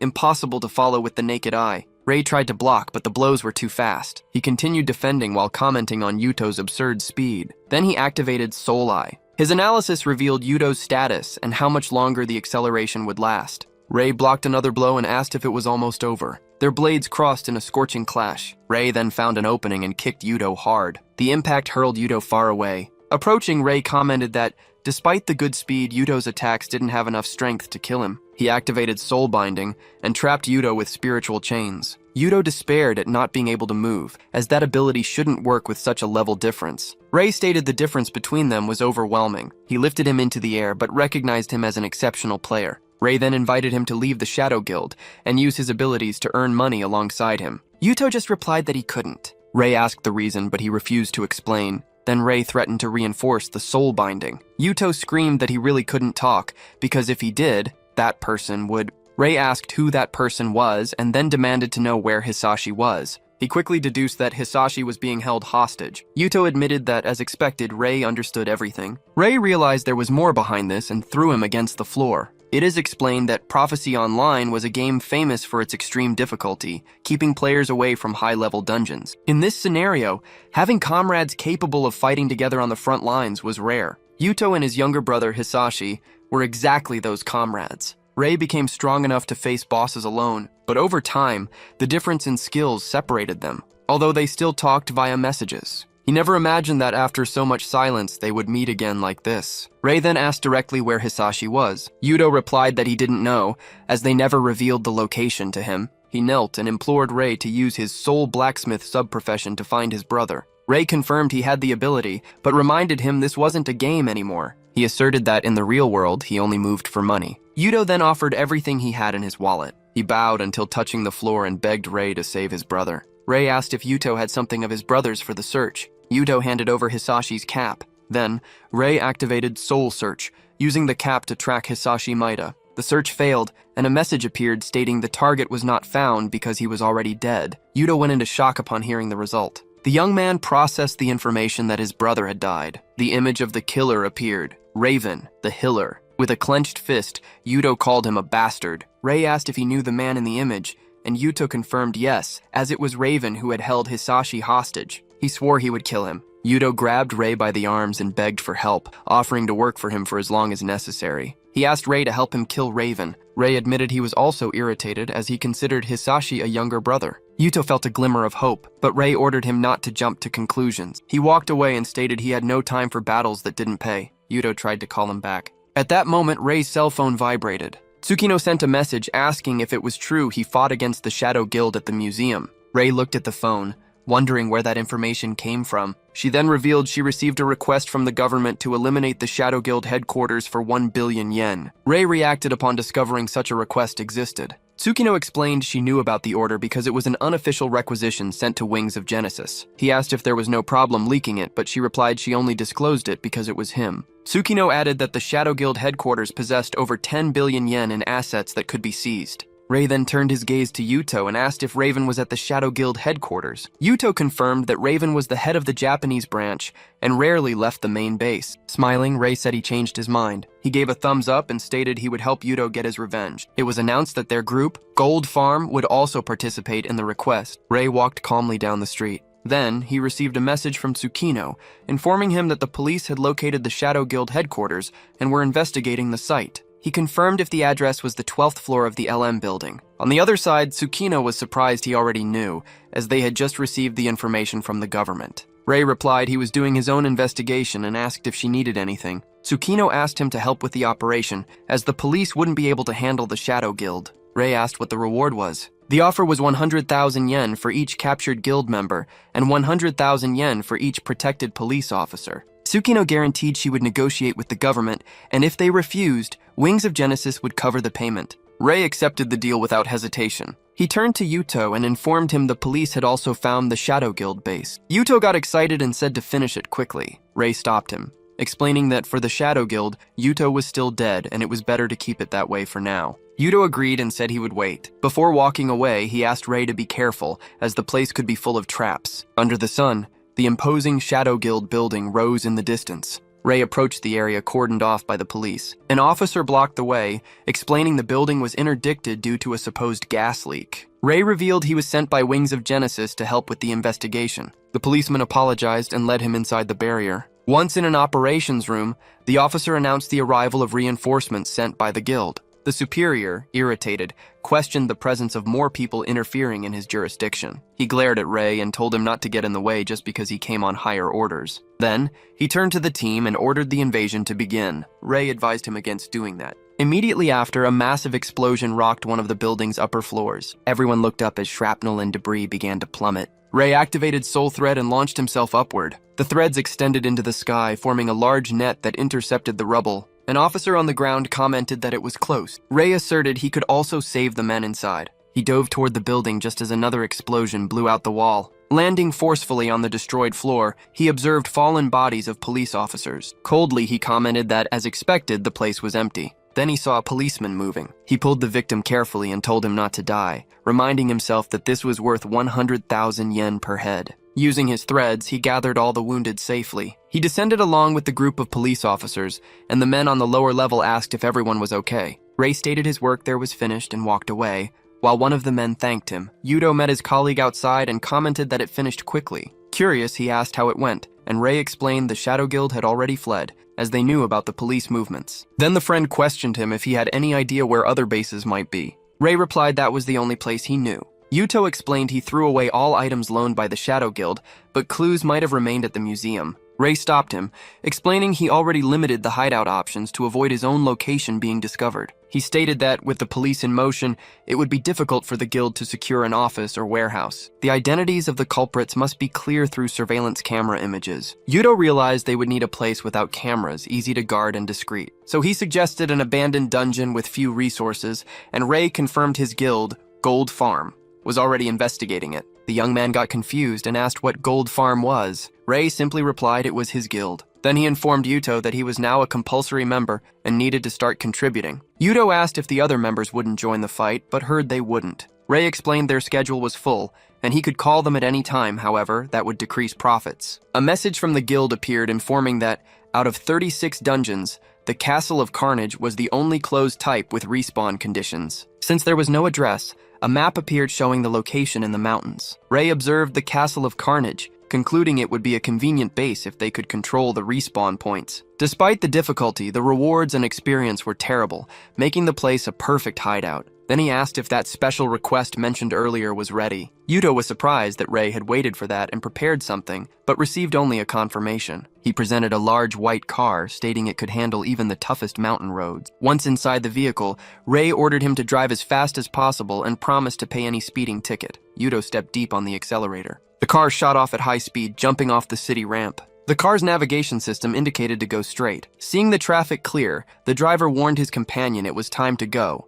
and that he could leave it to him. Rei asked him to drive safely, but the young man replied not to worry because he possessed an excellent license. The car sped down the mountain road. They continued descending the hill rapidly. While Rei complained seriously about the driving, the driver just laughed. Suddenly, the vehicle sped directly off the cliff. Yuto declared that was a great thrill. The car landed forcefully on the ground amidst wreckage. Yuto celebrated that they stopped with the tires down, while Rei just commented on the so-called safe driving. Yuto justified himself saying an enemy would be less likely to see them descending the cliff, and since they had a good car, they should maximize its capabilities. Outside, both observed a castle in the distance through the trees. Rei reminded the driver he forgot luggage. Yuto complained that, after driving, he now needed to carry a heavy suitcase and asked what was inside it. Ray replied they were weapons, as they needed to be prepared to fight a large group. A sign named the place Castle of Carnage. The two hid among the trees, watching the guards at the castle entrance. One of the guards complained about boredom and stated no one would appear there. The companion mentioned they had permission to deal with anyone who approached. Hidden Ray observed this was a den of worms. He warned Yuto that he recognized those men from the last base, confirming they were right about the location.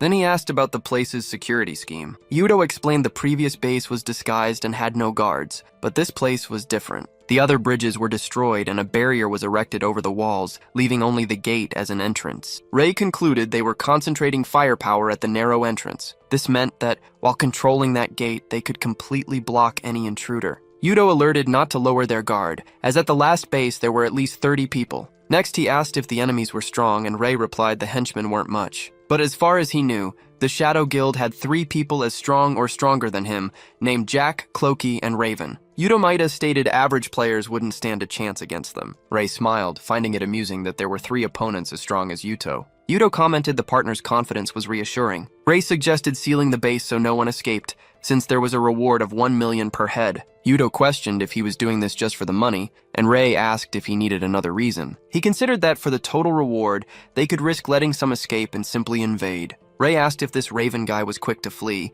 and Yuto reacted with surprise. Yuto agreed with the containment strategy and declared not a single enemy would escape. For the blockade, they would need reinforcements from Wings of Genesis, but contacting Tsukino might leak the information. Meanwhile, one of the men confirmed they just needed to contain the enemies until Wings of Genesis arrived. Yuto Maeda demonstrated uncertainty and questioned if it would be just the 2 of them. Ray guaranteed with a smile that the 2 of them were more than enough. A message from Tsukino informed that the enemy base was located and the blockade started, asking to send only trustworthy members. Ray warned that the moment he sent the message, they would attack the guards at the entrance to initiate the blockade, and Yuto agreed. The countdown to the attack began. At the final moment, the message was sent. Yuto activated his super acceleration ability. He advanced in a trail of energy toward the gate. The guards were hit simultaneously, and one of them questioned the sound he heard. Yuto passed the targets in a quick movement. He neutralized the last guard at the entrance. Ray commented on Yuto's speed, even with the luggage on his back, but Yuto stated that wouldn't slow him down. Ray prepared to initiate the preparations. He threw the briefcase to the ground, which opened and scattered various devices. After everything was positioned, he confirmed he was ready. Ray said now they just needed to wait for the people inside to come out.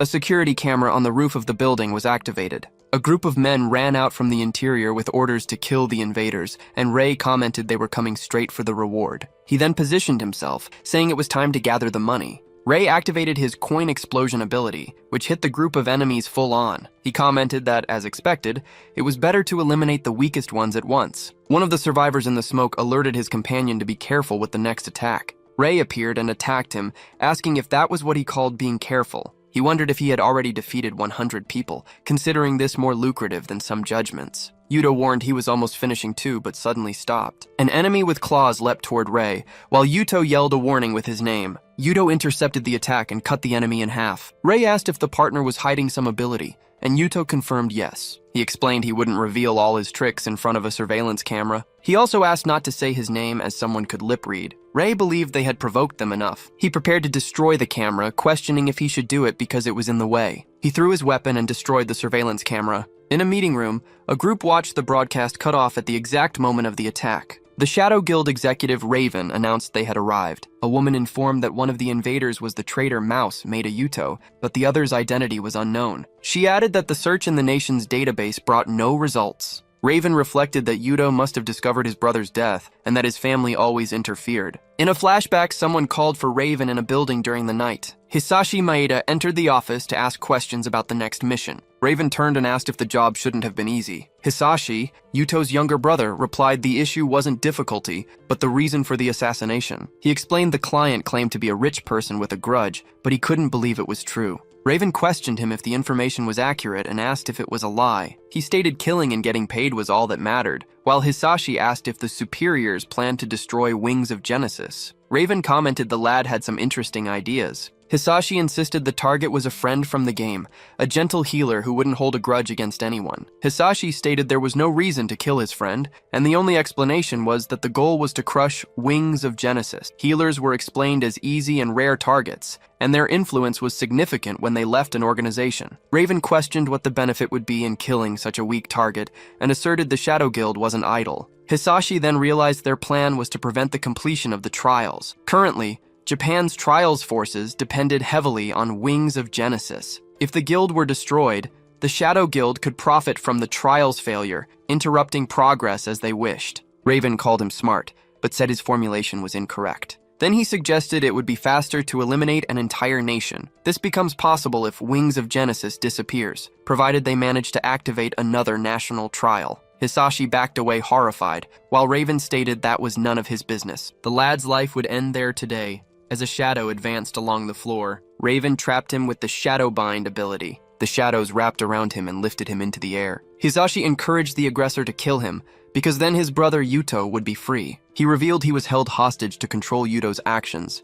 since he was too strong to be controlled by force. Raven corrected the statement, asking if he really thought he would lose to someone like Mouse. Hisashi insisted his brother couldn't be controlled the way Raven wished. Raven then questioned why he was prevented from contacting Yuto. He revealed that even if Hisashi died, he could simply keep it a secret. Then he advanced and pierced Hisashi's chest with his spear. The impact of the blow threw the boy's body against the wall. Raven lamented that if Hisashi hadn't noticed unnecessary things, he could have kept him alive in captivity. Back in the meeting room, one of the members commented that was why he had suggested cutting off arms and legs to immobilize him. Chloe, a Shadow Guild member, added that way he could have used him as his toy. Another member explained to Raven that due to the special case involved, they couldn't risk any leaks. Chloe dreamed that, with the plan's success, Japan would disappear, and he could live peacefully at a resort. Jack interrupted him, saying he was getting carried away, which irritated the older man. The young guild member commented Chloe would get tired of a resort in a day, and that it suited his hobbies and toy collection better. Chloe told the brat to shut up, but a voice ordered them to stop arguing.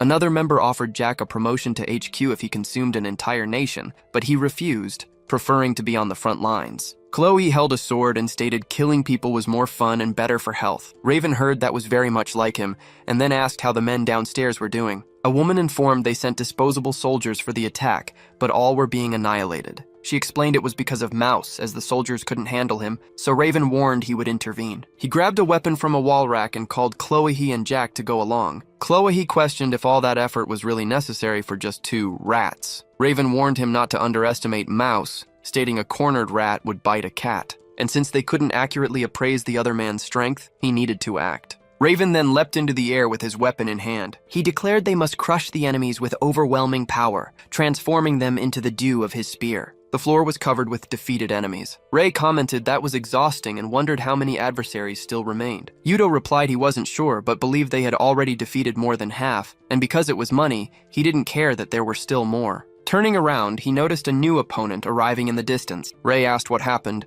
but Yuto just said the enemy had arrived. Raven's figure revealed itself, and Yuto pronounced his name. Raven greeted him, saying it had been a while and that he came knowing everything. Yuto confirmed and declared he came to avenge Hisashi. He tried to activate his super acceleration ability, but it didn't work. A system notification informed the ability was on cooldown for over 3 hours. Seeing the situation, Ray advanced with his weapon in an arc, but Yuto leapt toward Raven ready for combat. Ray interrupted his advance and observed his companion's attack. Raven prepared his spear for the counterattack. The executive attacked with a wide slash, releasing a large impact from above. Yuto defended the blow with his 2 swords, but the force dragged him backward. He then perceived other presences and wondered who they were. 2 new enemies appeared on the battlefield, one on the ground and another on the wall. Jack called them idiots for coming just to die and called for Chloe. Meanwhile, Chloe commented it was foolish to throw life away for a dead person. Yuto recognized Jack and Chloe, realizing their appearance meant the situation was serious. Ray questioned who those 2 were and suggested exploding them with coins for being in the way. But Yuto ignored the newcomers and demanded an answer from Raven, asking why Hisashi had to die. Raven replied it wasn't for a great reason, just that the rat tried to bite his master and was put down. Yuto questioned him furiously if he killed his brother just for having challenged him. Raven then said a useless experimental animal goes to the incinerator, asking if the rule was hard to understand. Yuto gripped his sword hilt tightly and cursed him. Raven warned him not to lose focus or he would die, while Chloe advanced toward Ray. Chloe launched an area attack that hit multiple targets at once. Ray ordered Yuto to go, guaranteeing he would handle the other two enemies. Yuto then turned again to face his main target. He advanced, screaming for Raven to prepare, but the opponent called him a fool. Raven questioned if he could beat him without his ability, and raised an immense ice fortress. Yuto stopped before the sudden wall. He declared for Raven not to underestimate him while channeling power into his swords. Then he launched a direct attack against the barrier. He activated his ability, Overheat Explosion.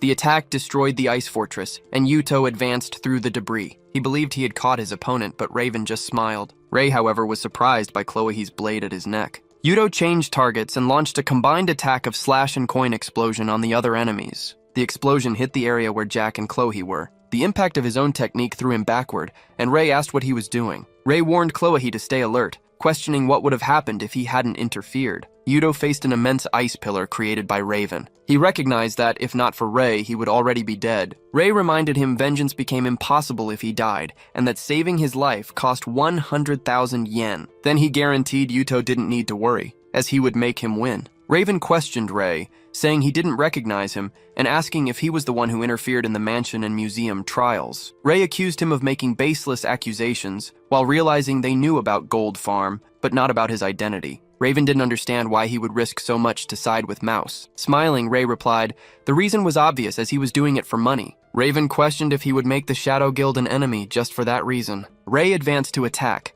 stating there was nothing more important in the world than money. He added that Raven's head was worth 100,000 yen, and that this also guaranteed Yuto would work for him for free. Ray declared that just as Raven killed Hisashi for the Shadow Guild's profit, now it was his turn to die for Ray's profit. Next, he prepared to activate his ability, Soul Limit Break. A system notification appeared for Yuto, informing that Ray was attempting to activate the ability on him and warning about grave consequences. Yuto accepted the ability activation. Soul Limit Break was activated and all his skill cooldown times were reset. A system notification informed Yuto he received temporary power from player Ray. Ray simply told him to act. Yuto exploded in a burst of speed on the ground. He advanced toward Raven, activating his super acceleration once again. A system notification announced that Soul Limit Break was activated and all skill cooldown times were reset. Yuto recognized the power flowing through his body as Ray's blessing. With this new strength, he believed he could win. He exploded in a burst of speed and shot off the ground. Once again, he activated his super acceleration and advanced toward Raven, but Raven just called him pathetic. A barrier of ice spikes surged from the ground. Yuto was forced to interrupt his advance before the obstacle. Raven reminded him that the person who best knew his movements was him. He pointed out that, although speed and dual blades were impressive, Yuto possessed 3 weaknesses. The first was short range. While several ice spears advanced against the attacker, Yuto dodged the attacks, realizing the spear's range rivaled his speed. Raven announced the second weakness, the lack of power. His weapon swung in a wide, powerful arc. Yuto prepared his defense for the imminent impact. Raven pointed out the last weakness, the time limit of Yuto's ability, believing victory would be his if he could resist. Yuto admitted he couldn't defeat Raven with only his own strength, but still possessed a chance. Raven questioned Mouse's plan, stating he could see through all his movements, regardless of tricks. But Yuto also knew the opponent's abilities well, and stated there was only one he needed to worry about. The Recoil Reverse ability nullifies an attack's force and returns it to the opponent, and with the power of Ray's blessing, the recoil would be even greater. Then he advanced to attack Raven before the ability could be activated. Raven was taken by surprise and questioned what power that was. Yuto simply replied, "Who knows?" Ray observed that the blessing allowed Yuto to fight on equal footing against Raven, but Raven called him naive and prepared his spear for a counterattack. Recoil Reverse was activated, and Yuto was hit full-on by the force of his own attack. The impact threw him violently against a wall. Raven said he would send him to the same destination as his brother. Suddenly, a blade stopped right in front of the executioner's face, and Raven reacted with surprise. Ray's weapon appeared broken on the floor, having blocked the final blow. Raven yelled at him not to interfere, warning his turn would come later. Ray turned to Yuto and told him to catch something. He threw a dagger that embedded itself in the floor, and Raven reacted surprised by the distraction. Yuto then appeared behind Raven and held him firmly. He explained Raven could read his movements, but that he learned to use daggers with Ray. The dagger's blade pierced Raven's back. Yuto then pushed him to the floor. With his face bloody, he declared he finally avenged Hisashi. A series of memories of Yuto and his brother passed through his mind. The effect of Soul Limit Break ended, and his life decreased due to the power's recoil. He lamented not having managed to kill Raven with his own movements. Yuto started to fall, but Ray caught him. Rei corrected him, stating that wasn't his power, but Yuto's. Yuto then called him by his true name, Rei. He asked about Jack and Clokey, but received as an answer that those small fish were already taken care of. Rei pointed with his thumb and said they were lying right there. On the floor, Jack and Chloe lay defeated. Moments before, Rei was preparing to see how the two would handle the situation. Jack and Chloe questioned him for looking away, but Rei just asked if the two were still alive. Jack raised his scythe and activated Death Aura. A wave of energy advanced and enveloped the area. Rei found himself inside a special space created to enhance abilities. Jack unleashed a wide slash in his direction. The attack launched him into the air, unbalancing him. Next, Chloe fired a piercing attack against the target. He provoked him, asking if he could dodge in the air without anywhere to support himself. But Rei moved faster, cutting Jack. Then he appeared behind Chloe and immobilized him with a blade at his neck. Rei called him an idiot for throwing his weapon away. Yuto commented it was an instant annihilation, and Rei agreed, saying it was to be expected with such a power difference. Yuto apologized, explaining he couldn't move after the fight, but Rei just told him to lie there. A new enemy approached behind them, questioning if it wasn't a bit early to relax. He was surprised Mouse had defeated Raven, but observed Yuto could barely breathe. Rei realized the Shadow Guild reinforcements arrived before those of Wings of Genesis. Facing about 20 new opponents, he calculated the reward of 100,000 yen per person. Rei then commented that Dungeon was becoming a great hunting ground. The last of the Shadow Guild reinforcements fell defeated to the floor. Rei commented they were ridiculously weak for how they looked, while Yuto said it was better they were worth the same reward. Next, Rei spotted 2 cars approaching in the distance. He undid his appearance, stating, Wings of Genesis finally arrived, and he could already abandon the disguise. Tsukino Yamagata, guild master of Wings of Genesis, approached and congratulated him for the good work. She was impressed that just the 2 of them managed to seal the Shadow Guild base, but Rei said it was nothing special. Tsukino asked about the other person, and he pointed to Yuto, who was passed out on the floor. She observed he was barely alive and concluded it must have been an exhausting fight. Then Tsukino announced that, from that moment, Wings of Genesis would also help in the base blockade. One of the members questioned the reason for so much work, suggesting they should just crush the criminals inside. Another member agreed, stating they could annihilate the Shadow Guild at once, but the request was denied. Tsukino declared Rei-san was the commander there and disobeying his orders was forbidden. Hoshino Yori prepared with a megaphone to give orders to the group. She asked everyone if they hadn't heard what Tsukino just said. The man who had questioned the orders told Iori not to meddle, and she accused him of underestimating her for being a woman. Rei explained the enemy's strength was in their numbers, so to prevent them from using that advantage, they would fight in that area. He warned that whoever disagreed could advance alone, but he wouldn't help nor take responsibility for their deaths. The man who previously questioned him raised his hand to agree with the plan. To the other members' surprise, no one else opposed the strategy. He appealed to Tsukino-san, but she said that look wouldn't get him anywhere. Rei asked Yuto to keep an eye on the 2 and he agreed. The captured prisoners were then sent to the guild. The group camped outside the base, preparing food on grills. Tsukino commented 3 hours had passed since they arrived, but the Shadow Guild hadn't come out yet. Rei believed they must have noticed the arrival of reinforcements. He explained they could simply leave them without supplies and crush them when they tried to break the blockade. Meanwhile, they ate meat thanks to Wings of Genesis, who supplied everything. Iori commented that although missions with camping could be difficult, a comfortable environment allowed them to fight better. But Tsukino observed the sky and said that brief rest could end soon. She then received a notification and informed that 2 suspicious individuals were approaching. Rei prepared for battle, stating it was just 2. One of the members suggested it could be reconnaissance, but Rei denied it. He explained in player versus player combat, quality surpassed quantity, and 2 skilled fighters were more problematic than 100 weak ones. Rei asked Yuto if he had any idea who the enemies were. Yuto confirmed and revealed there were superiors stronger than Raven in the guild. He mentioned the codenames Beta and Gamma, and finally Alpha, but admitted not knowing much more beyond that. An image from the reconnaissance team showed 2 individuals advancing at high speed. Rei asked Yuto if he recognized them, but Yuto replied he never saw either of them before. However, by the situation, they could be Beta and Gamma.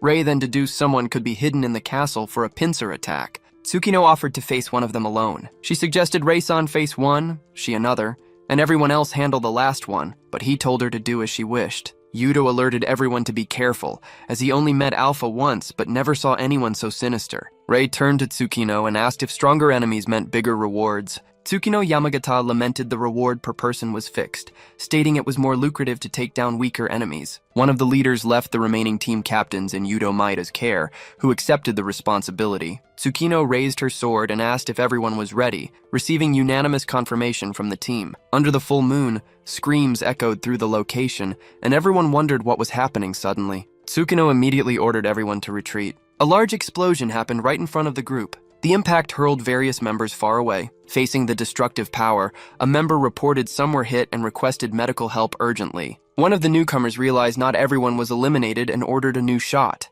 Yuto and Tsukino prepared for combat, and he declared they would face the man using 2 weapons. But Tsukino stopped him, saying that wouldn't be necessary. She launched an attack directly against the 2 adversaries. The attack hit the 2 opponents full on. Tsukino stated she would handle both alone. Lying on the castle, a man complained about the ruckus, calling the intruders rude. Then, the hooded figure with the stem in his mouth said not to interrupt his moon viewing. An enormous explosion consumed the battlefield. One of the allies observed the scene and commented how incredible it was. Tsukino Yamagata revealed her attack wasn't even intended for situations of combat between players. One of the adversaries leapt toward her with a great sword. The blow was delivered with force, but Tsukino blocked the attack. Another opponent joined the combat and asked if she was the leader of Wings of Genesis. Hoshino Yori intervened to block an attack, but Huki hit her by surprise. Huki celebrated finding decent opponents on the battlefield. Hoshino Yori thanked for the help received. The adversary mocked, questioning if that was all the 10 Transcendentals had to offer. He continued stating they seemed capable against monsters but lacked real battle experience. Tsukino confronted him,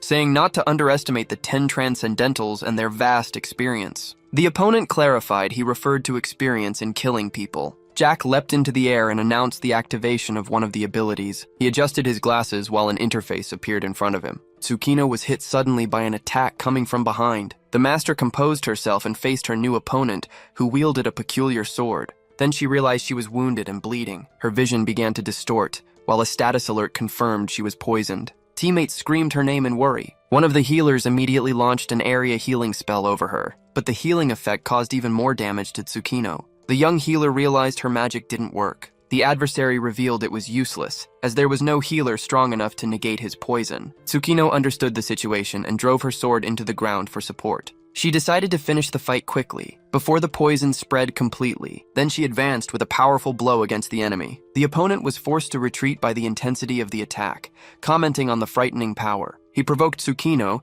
saying she only knew how to use flashy blows that didn't hit the target. He tried a counterattack, but Tsukino dodged at the last second. The master prepared for a new attack. Then she launched a whirlwind of flames against the enemy. But the adversary remained unharmed in the middle of the fire, saying that was useless. He revealed having an ability that negated fire, but an ally of Tsukino appeared behind with a giant hammer. The man approached quickly to deal the blow. Then he struck the ground with all his might. Michael appeared and landed a punch on the adversary, who called him a muscular freak. Multiple projectiles were fired in his direction. A woman with a spear advanced to pierce him. At the same time, an archer and a swordsman launched coordinated attacks. The 3 attacks combined and caused a large explosion at the location. Tsukino explained area attacks lost power and fire attack smoke should be avoided in numerical disadvantage. She questioned the fallen opponent if he thought she wouldn't know something so basic. A system notification announced the player's death and the removal of Tsukino's poison. Michael helped her stand up, and she commented their training was worth it, as the smoke worked as a distraction. Michael stated the strength of Wings of Genesis wasn't just in the individual,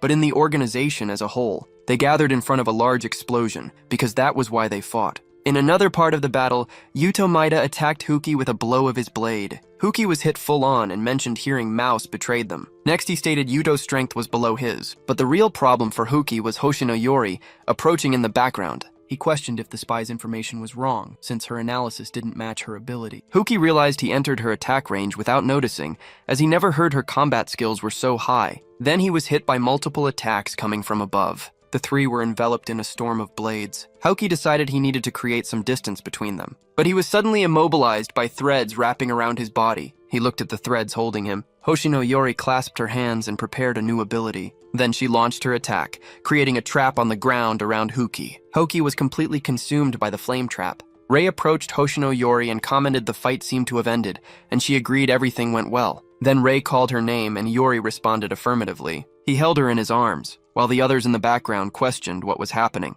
A voice announced visual swap was deactivated. The ability undid itself, revealing 2 figures in the place of 1. One of the team men celebrated the strategy's success. Hoshino Yori vented she was very nervous and pretending to be Rei-san was too much for her. Another member realized the swap and questioned what was happening. Yori then explained she used her ability to switch places with Rei, leaving the PvP battles to a professional. Rei commented the idea was Tsukino and Yori's, and surprisingly, it worked well. Reunited with his team, he stated only one opponent remained. He headed to the castle and asked how long Alpha planned to observe them from above. The adversary appeared on the roof, identified him as Endo Rei, and told him not to get full of himself. He continued stating it didn't matter how many weaklings gathered, their fate wouldn't change. The man declared that place would become their tomb, while Rei observed him in silence. The opponent leapt from the castle to attack the group below. Rei ordered Tsukino and Yuto to take everyone and evacuate the location immediately. A great sword descended from the skies in his direction. He dodged the attack and slid across the floor while the opponent landed. Multiple swords materialized in the air, all aimed at the adversary. The enemy declared Endo Rei wouldn't manage to escape. Rei moved at high speed to dodge the rain of attacks. He continued dodging the barrage of blows. Then he managed to parry one of the attacks with his own sword.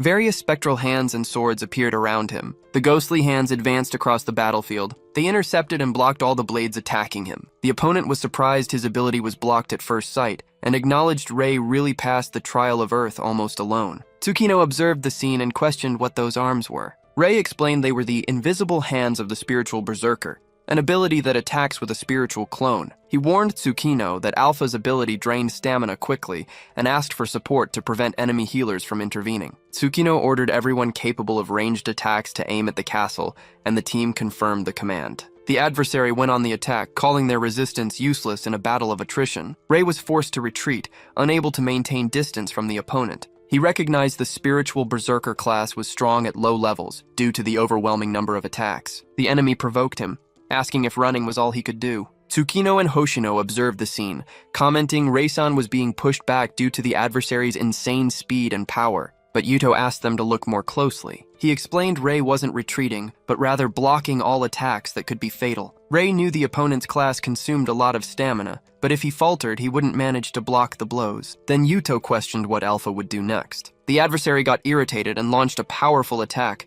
The blow transformed into a wall of blades advancing against Rei. But Rei activated his spiritual overload, conjuring countless swords descending from the skies. He advanced toward the attack while the opponent commented on his lack of originality. The rain of swords hit the battlefield with devastating force. Then a large dragon materialized from the attack. Tsukino and Hoshino observed the creature, and Tsukino recognized it. Mounted on the monster, Rei told the soul serpent to rejoice as there was plenty of food for it. The adversary questioned what a mere snake could do. Rei advanced mounted on the serpent at high speed. 3 healers from the enemy team launched their healing spells. One of them complained healing couldn't keep up with the excessive damage. Alpha then exhibited the power of the spiritual berserker. He mocked Rei for facing him without a main class, calling him a beginner. While Tsukino asked the healing team to hold firm, one of the healers realized Rei's life hadn't decreased. Alpha noticed something and wondered what that was. The serpent attacked with its tentacles and grabbed the opponent. Alpha realized Tsukino's serpent had multiplied. Rei explained it would be strange if they didn't multiply with all the food he provided.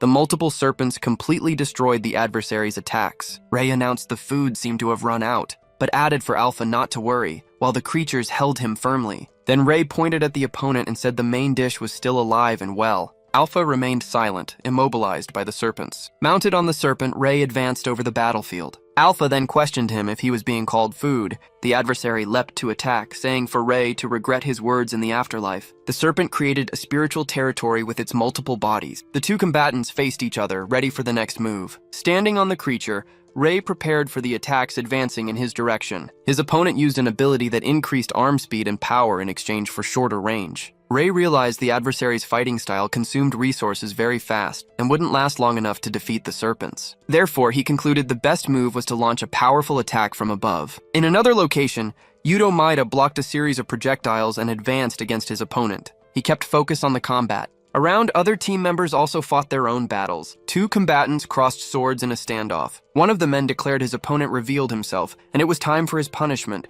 hitting both at high speed. In the middle of the main battle, Alpha tried a surprise attack from behind. Rei dodged the opponent's blade and counterattacked with a quick, precise movement. The blow hit Alpha full on. Fallen, the adversary questioned how Rei managed to block his perfect surprise attack. Rei replied it was far from perfect, as he already knew about the 2 spies from the beginning. In a previous scene, he had instructed Yuto to keep an eye on the 2. Alpha then cursed him, asking if he thought he would survive after turning the guild against himself. Under the full moon, Rei stated the Shadow Guild's main forces were defeated, and it was time to collect the spoils. Below, various people and trucks were gathered on the battlefield. 5 defeated enemies were tied up, with a note detailing the 1 million yen reward per person. The spoils were loaded onto trucks. Companions informed the loading was complete, and Rei congratulated them for the good work. Rei told Tsukino she could take what remained in the castle, but she thought he had already taken everything. He then offered some weird white powder left behind, but Tsukino refused the offer. At the Gold Farm Player Guild headquarters, the team gathered. Rumi Sato informed Rei the government reward had been transferred,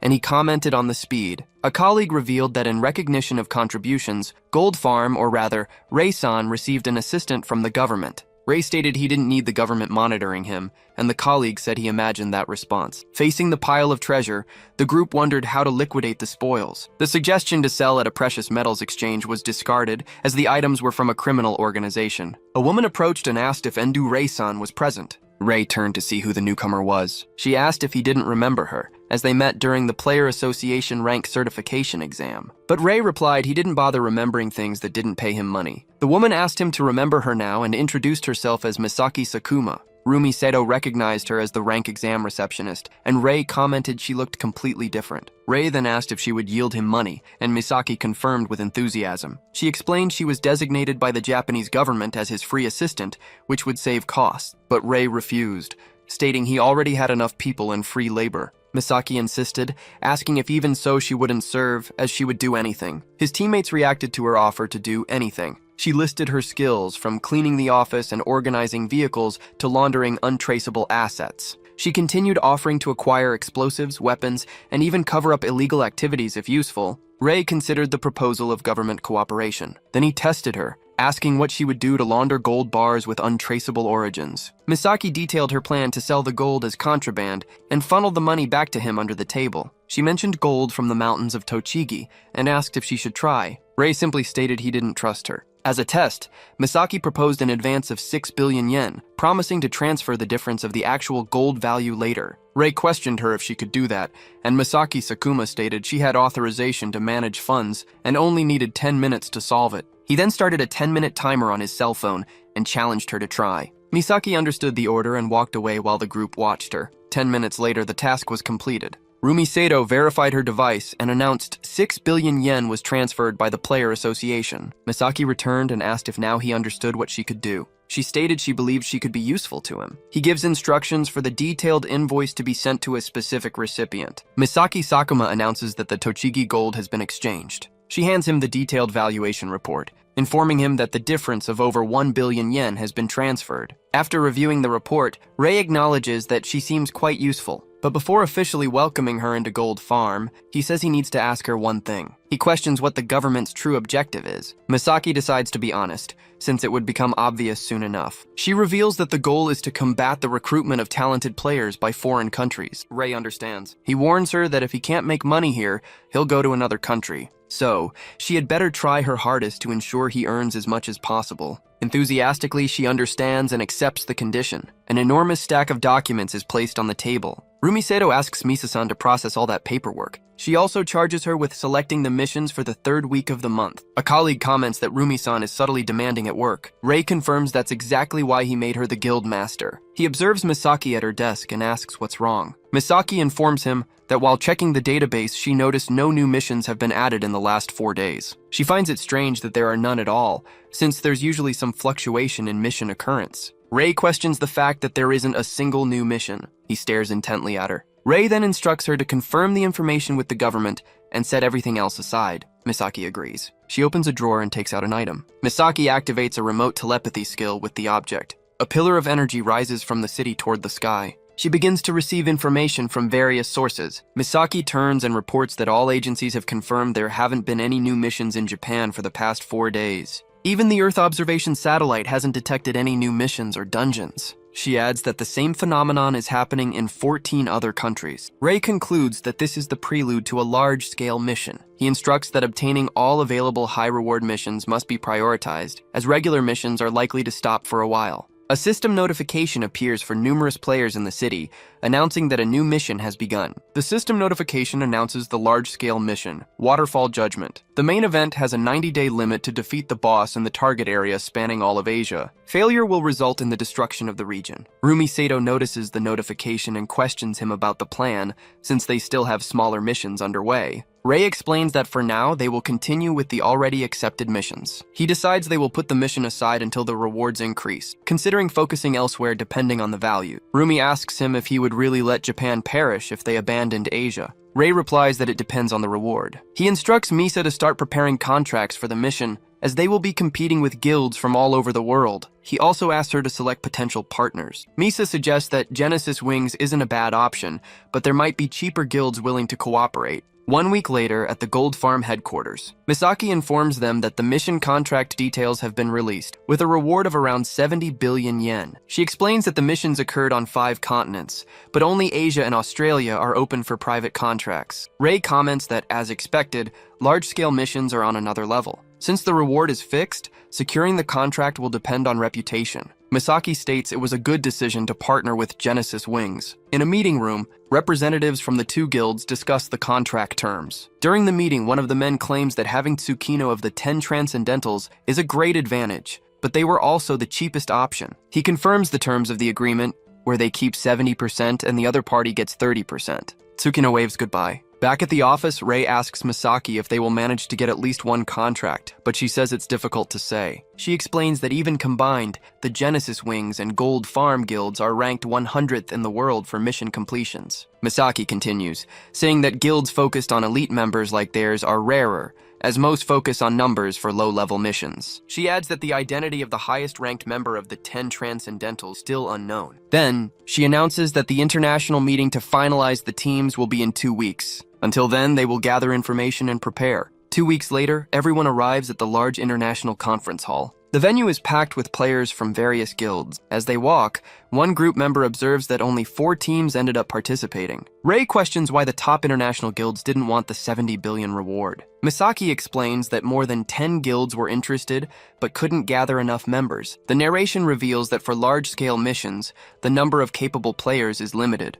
One team member comments that those with that skill level can earn a high income without taking so many risks. Misaki thinks it's understandable, and Tsukino adds that they also struggled to gather volunteers. Tsukino asks how many members Gold Farm is bringing for the mission, and Ray responds that it's everyone. Then he questions Misa about their chances against the assembled teams, citing Blau Vogel and Black Dragon. Misaki confirms that Blau Vogel is a guild of great international renown. She explains that they have already declared they will take on the Australia mission, which practically guarantees their victory. For the Asia mission, Misaki informs them that the competition will be a direct confrontation with Black Dragon. Rumi Seto points out that Black Dragon doesn't have a track record of success in national-level missions, and that with Genesis Wings, their victory should be easy. Her guild partner replies that she hopes so too. The conference continues with the teams seated in their respective places. One of the Black Dragon members observes the other competitors from behind a fan. In a grand hall, an assembly is gathered for an important presentation. Then it's announced, the contractor for the Australian continent mission is Blau Vogel. He thanks everyone with a big smile. Next, the hostess calls up the Japanese team for the Asian continent mission selection. Tsukino stands for her presentation as a colleague, wishes her luck. She concludes her speech,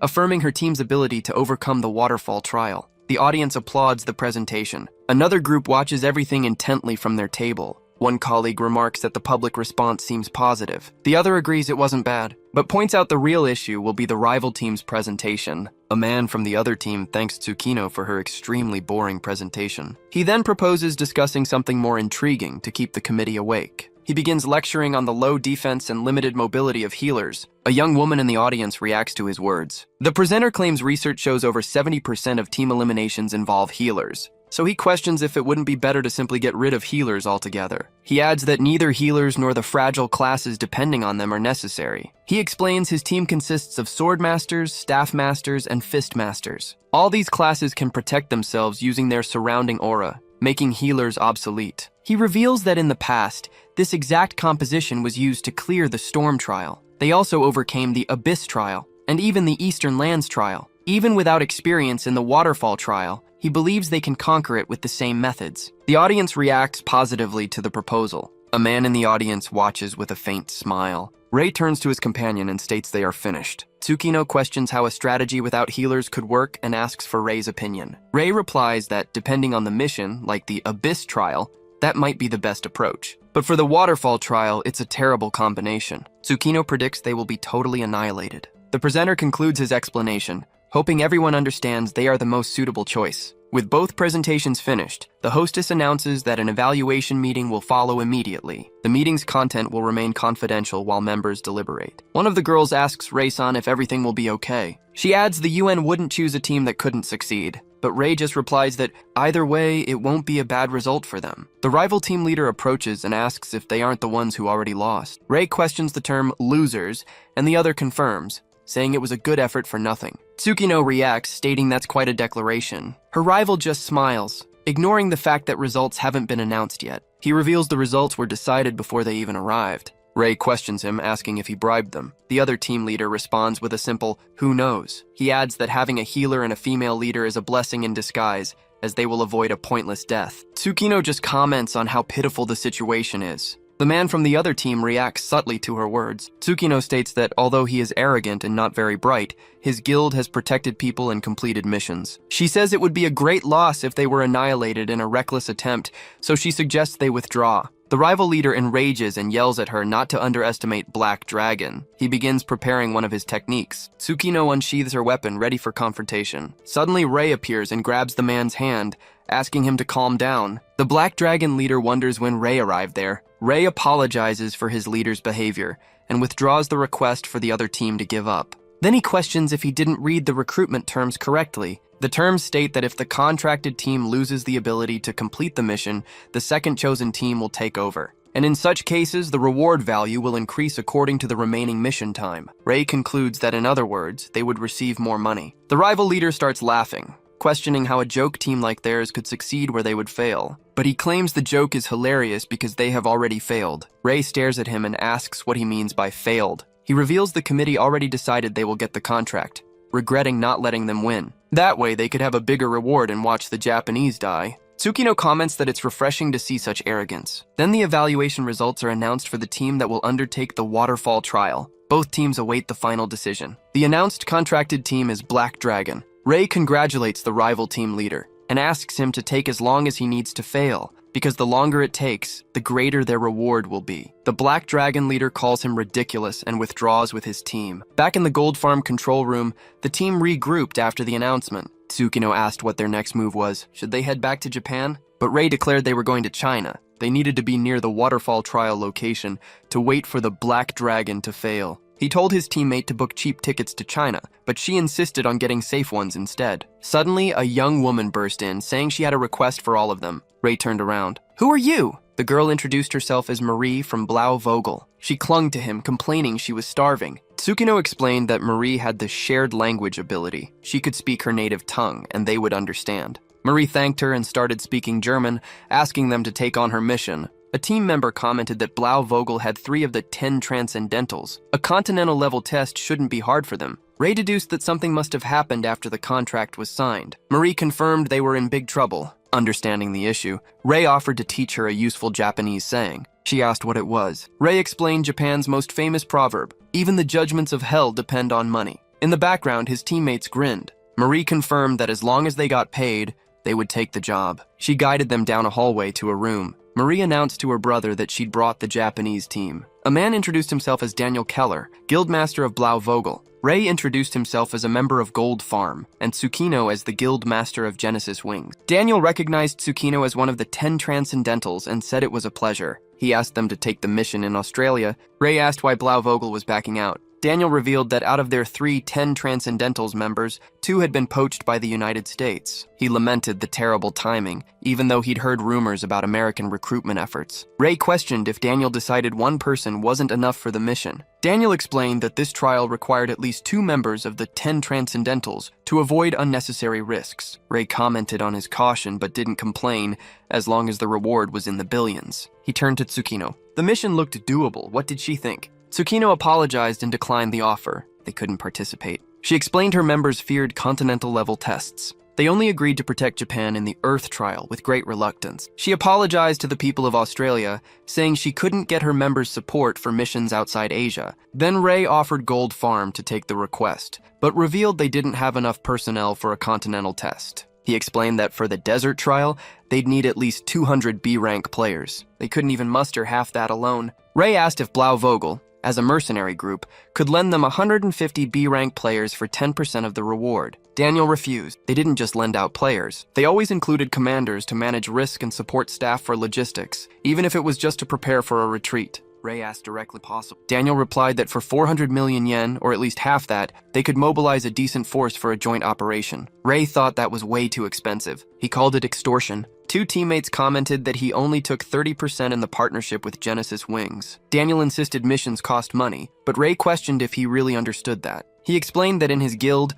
equipment, salaries, and travel were self-funded with a small part of the rewards, so he didn't need a huge army. Marie suggested to her brother that if they were that strong, they didn't need expensive gear. 20% of the reward would be good profit. Daniel agreed that was true, but questioned if they were really that strong. He remarked to his sister that Gold Farm was a guild with 0 members of the 10 Transcendentals. Marie told her brother her hunch was that they were strong, especially Ray-san. She stated he was much stronger than her, surprising Daniel, while Ray just nodded. Daniel asked Ray-san if he knew what kind of player Marie was. Ray deduced that since 2 of the 10 Transcendentals were recruited, the remaining one was obviously her. The young woman was Marie Keller, ranked 7th among the 10 Transcendentals. Marie confirmed his deduction was correct. She then asked her brother if he knew who Ray was and prepared to move. Suddenly, vines shot toward Daniel. Ray jumped back to dodge the attack. Then he grabbed one of the vines with his hand. With a yank, he threw Marie off balance and dragged her along the ground. Marie commented that he managed to counter a surprise attack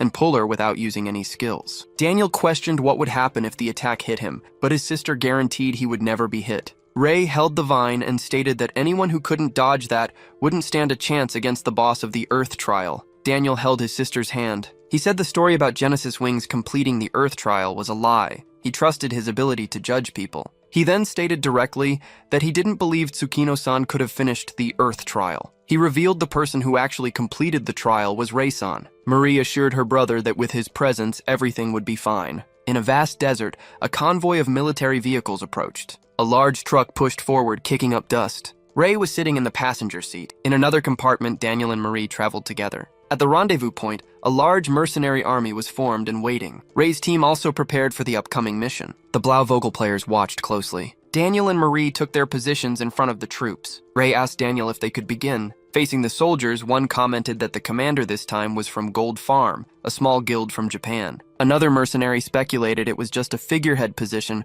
to make up for the deserters who left for money. Daniel addressed everyone, announcing the start of the joint operation between Gold Farm and Blauvogel. He presented Ray from Gold Farm as the mission commander. Ray was formally introduced to the troops as Endo Ray. Ray addressed the troops to make one thing very clear. He stated he would not allow anyone to die in this battle. He instructed that in case of doubt, the priority was to save as many lives as possible by following his orders. One mercenary questioned the approach, but another thought it was better than being treated as disposable. In a flashback, the reward was decided at $5 million, minus Vogel's expenses. However, for every death on Vogel's side, $10 million would be deducted from the reward. The desert test was much larger than usual, and monsters could appear at any moment. Ray repeated his order, putting safety first. He gave the command for everyone to advance. Suddenly, the ground shook and vehicles were thrown about. A soldier wondered if it was an earthquake. An enormous creature emerged from the sand. A scout spotted the enemy 2 kilometers away and ordered the attack to begin. The artillery team prepared to fire. The commander gave the order.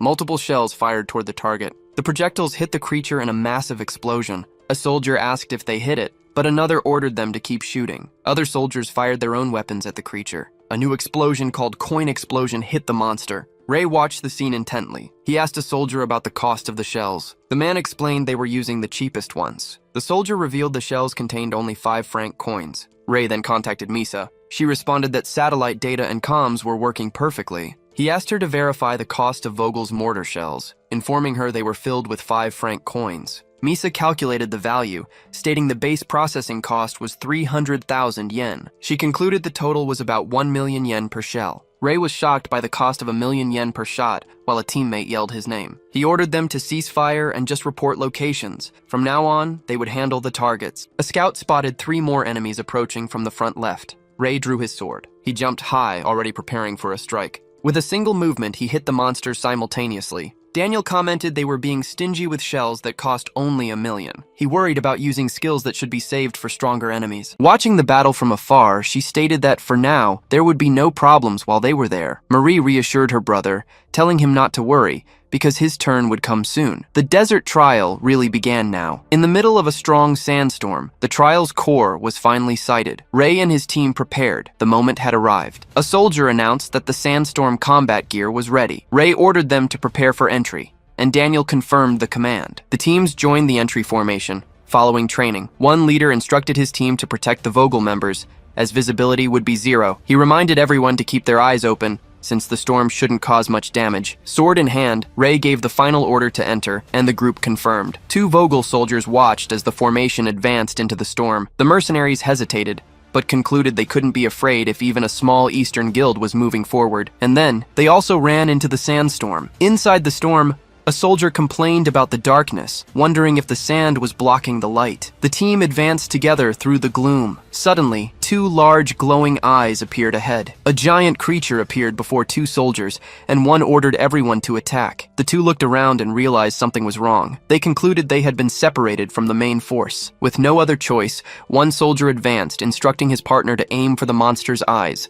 The second jumped and launched an attack with iron needles, but the needles ricocheted off the creature's face. His companion advanced with a sword to deliver a powerful slash. The monster lifted its paw to intercept the blow. With a sharp movement, it knocked the soldier to the ground. The other ran to help him, and the wounded one confirmed he was okay. The creature prepared to finish off the 2 fallen soldiers. Suddenly, a surprise attack hit the monster. Ray and his team arrived, and the soldier remarked that was close. A member of Ray's team ordered them not to leave gaps in the defense network. Another rushed to heal the wounded soldier, while a third ordered them to protect him as if he were a $10 million package. Ray reinforced that each of their lives was worth $10 million, and his companions apologized. Daniel ordered them to reform the formation, with those who couldn't defend themselves forming a tight cluster. Marie yelled for no one to lose sight of the teammates next to them. She warned them that if they got separated, they would die. The group of soldiers finally approached the exit of the sandstorm. One realized it was getting brighter, and they were almost through. Daniel and Marie encouraged them to hang on just a little longer. They emerged from the storm into intense light. They arrived at a large circular stone structure in the center of the desert. In the center was the main mana pillar,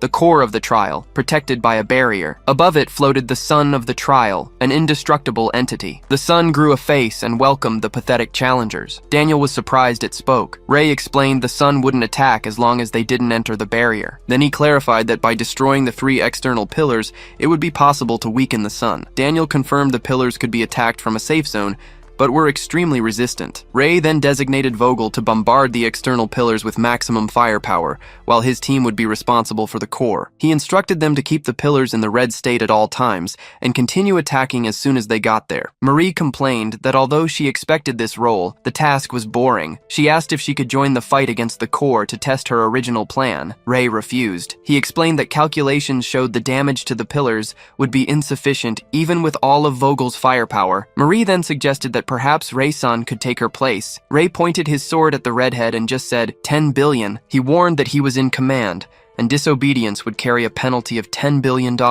He added that if she was willing to pay, she could join the fight, but he didn't guarantee survival. Marie backed down, saying the price was a bit too expensive for her allowance. Ray sheathed his sword and commented it was a shame. With everyone in position, he prepared to initiate the attack on the core. He just said he was starting. The mercenaries unleash full force on the pillar. One man calls out that the pillar has turned red. His teammate confirms theirs has changed color as well. Ray observes their progress, commenting that everything is going smoothly. He orders the Gold Farm assault team to cease their attack on the pillar and move to the next phase of the strategy. Meanwhile, the son of the trial watches the battle unfold. Marie approaches her brother, asking him to reconsider what she mentioned earlier. Daniel hesitates, calling it a bit much. She suddenly binds him with her vines, asking if he intends to defy her. Daniel then walks over to Ray. He says he has a favor to ask. He wants Vogel to handle that boss. Ray questions him. Wasn't he hired precisely because they thought they couldn't handle it alone? Daniel explains that having backup allows them to fight with peace of mind,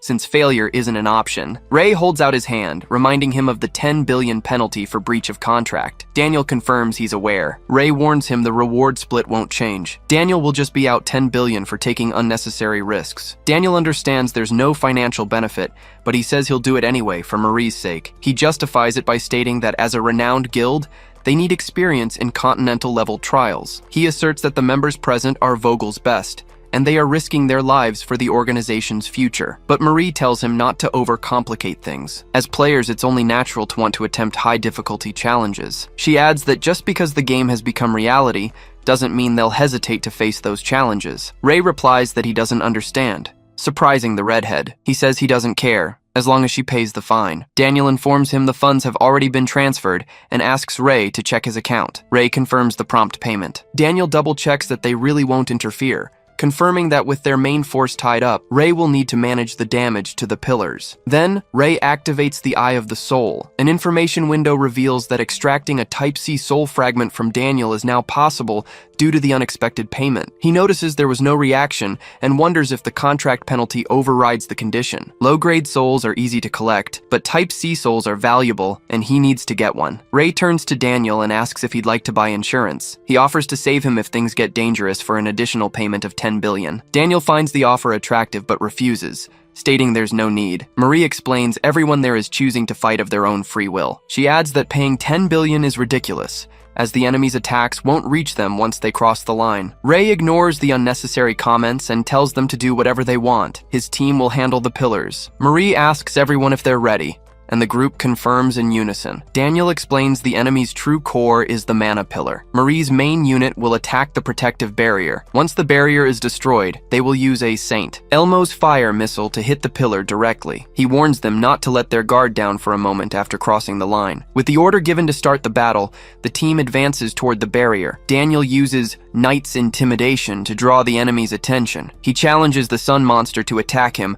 while the other enemies are targeted. The Sun prepares a massive attack. It fires an energy beam, offering the challengers a peaceful death. The attack hits Daniel's barrier. He struggles to maintain his defense against the powerful beam. An ally casts a water enchantment. He notes that water attributes seem to work well against the sun's heat. Marie realizes her brother's provocation is also effective. They can win if they keep the pillars weakened. She advances with her thorns, encouraging everyone to press onward. One of the knights uses a skill to boost the allies' attack power. Marie launches an attack with multiple sharp thorns. Two warriors unleash their throwing and obsidian fissure attacks. The combined strikes hit the protective barrier. Marie asks how they liked that attack. The sun monster prepares a counterattack. It fires multiple projectiles toward the team, warning the challengers to prepare themselves. Marie yells for everyone to dodge, but some are caught in the explosions. Marie herself takes a direct hit from the attack. She realizes the density of the projectiles and orders everyone to retreat. Then, a dagger is pressed against the neck of one of Marie's allies. Her companions react to what is happening to the woman named Maria. Her blood spurts as she is suspended by vines. The woman activates a skill,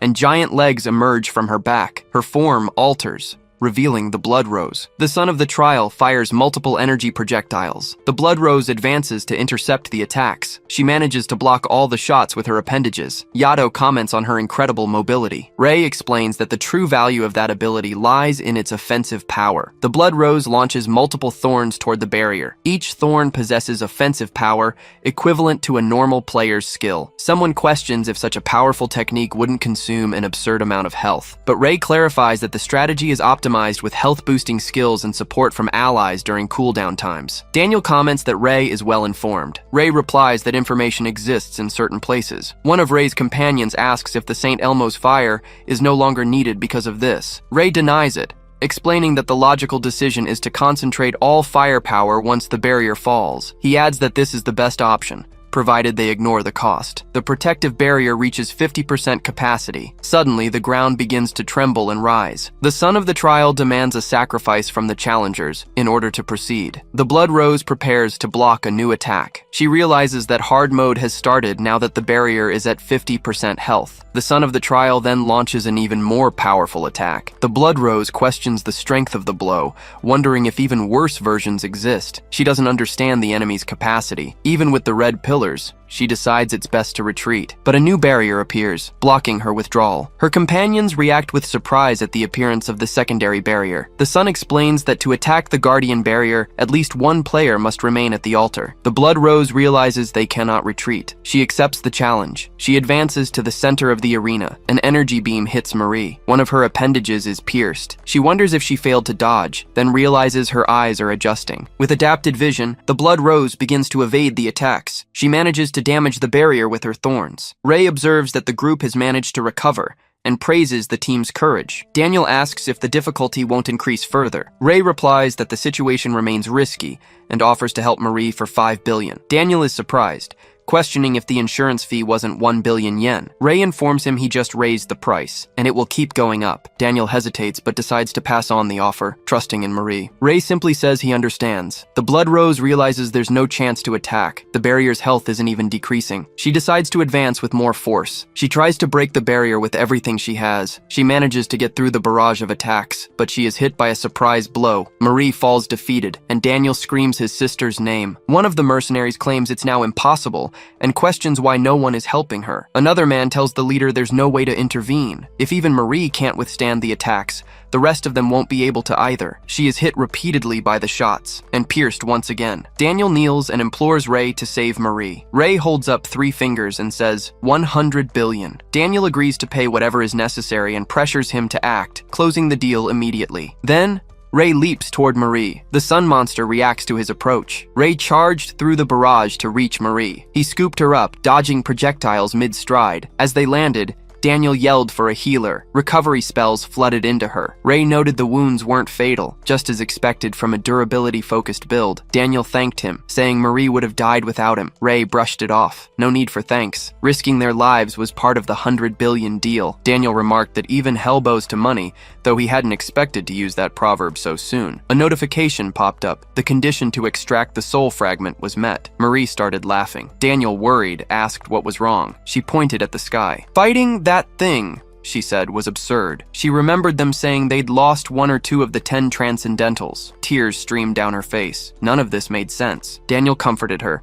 insisting it wasn't meaningless. She had fought well, but she argued that even with Blood Rose, she couldn't scratch the enemy. Humans shouldn't be facing this. Ray cut in. That wasn't true. Trials existed to be overcome. That's why they were called trials. Marie asked if he really thought they could still fight after seeing that. Ray confirmed it. That's exactly why they were there. Fighting the core was Gold Farm's job. Marie and Daniel watched Ray's team prepare. She asked her brother to take her to the pillar. Daniel demanded to know her plan. Just attacking the pillar, she assured him. It would be easier to maintain the weakened state from there. Daniel worried about her condition, but she insisted. As long as she was alive, she could use her skills to regenerate lost limbs. Understanding, Daniel helped her. He decided to put his faith in their plan. Ray ordered everyone to follow the strategy. The team confirmed. The sun monster fired a barrage at Ray's group. Ray dodged every single attack. He explained that as long as there was a sacrifice at the altar, the others' attacks would pass through. One girl ordered everyone to focus on the barrier while Ray played bait. Save the big skills for later. A powerful attack slammed into the protective barrier. Its health dropped to 45.2%. The sun monster watched their progress. Daniel commented that the situation was stable. Marie agreed. He wondered if they could have won earlier if they had known this method. Impossible, Marie replied. The plan relied on dodging real barrages,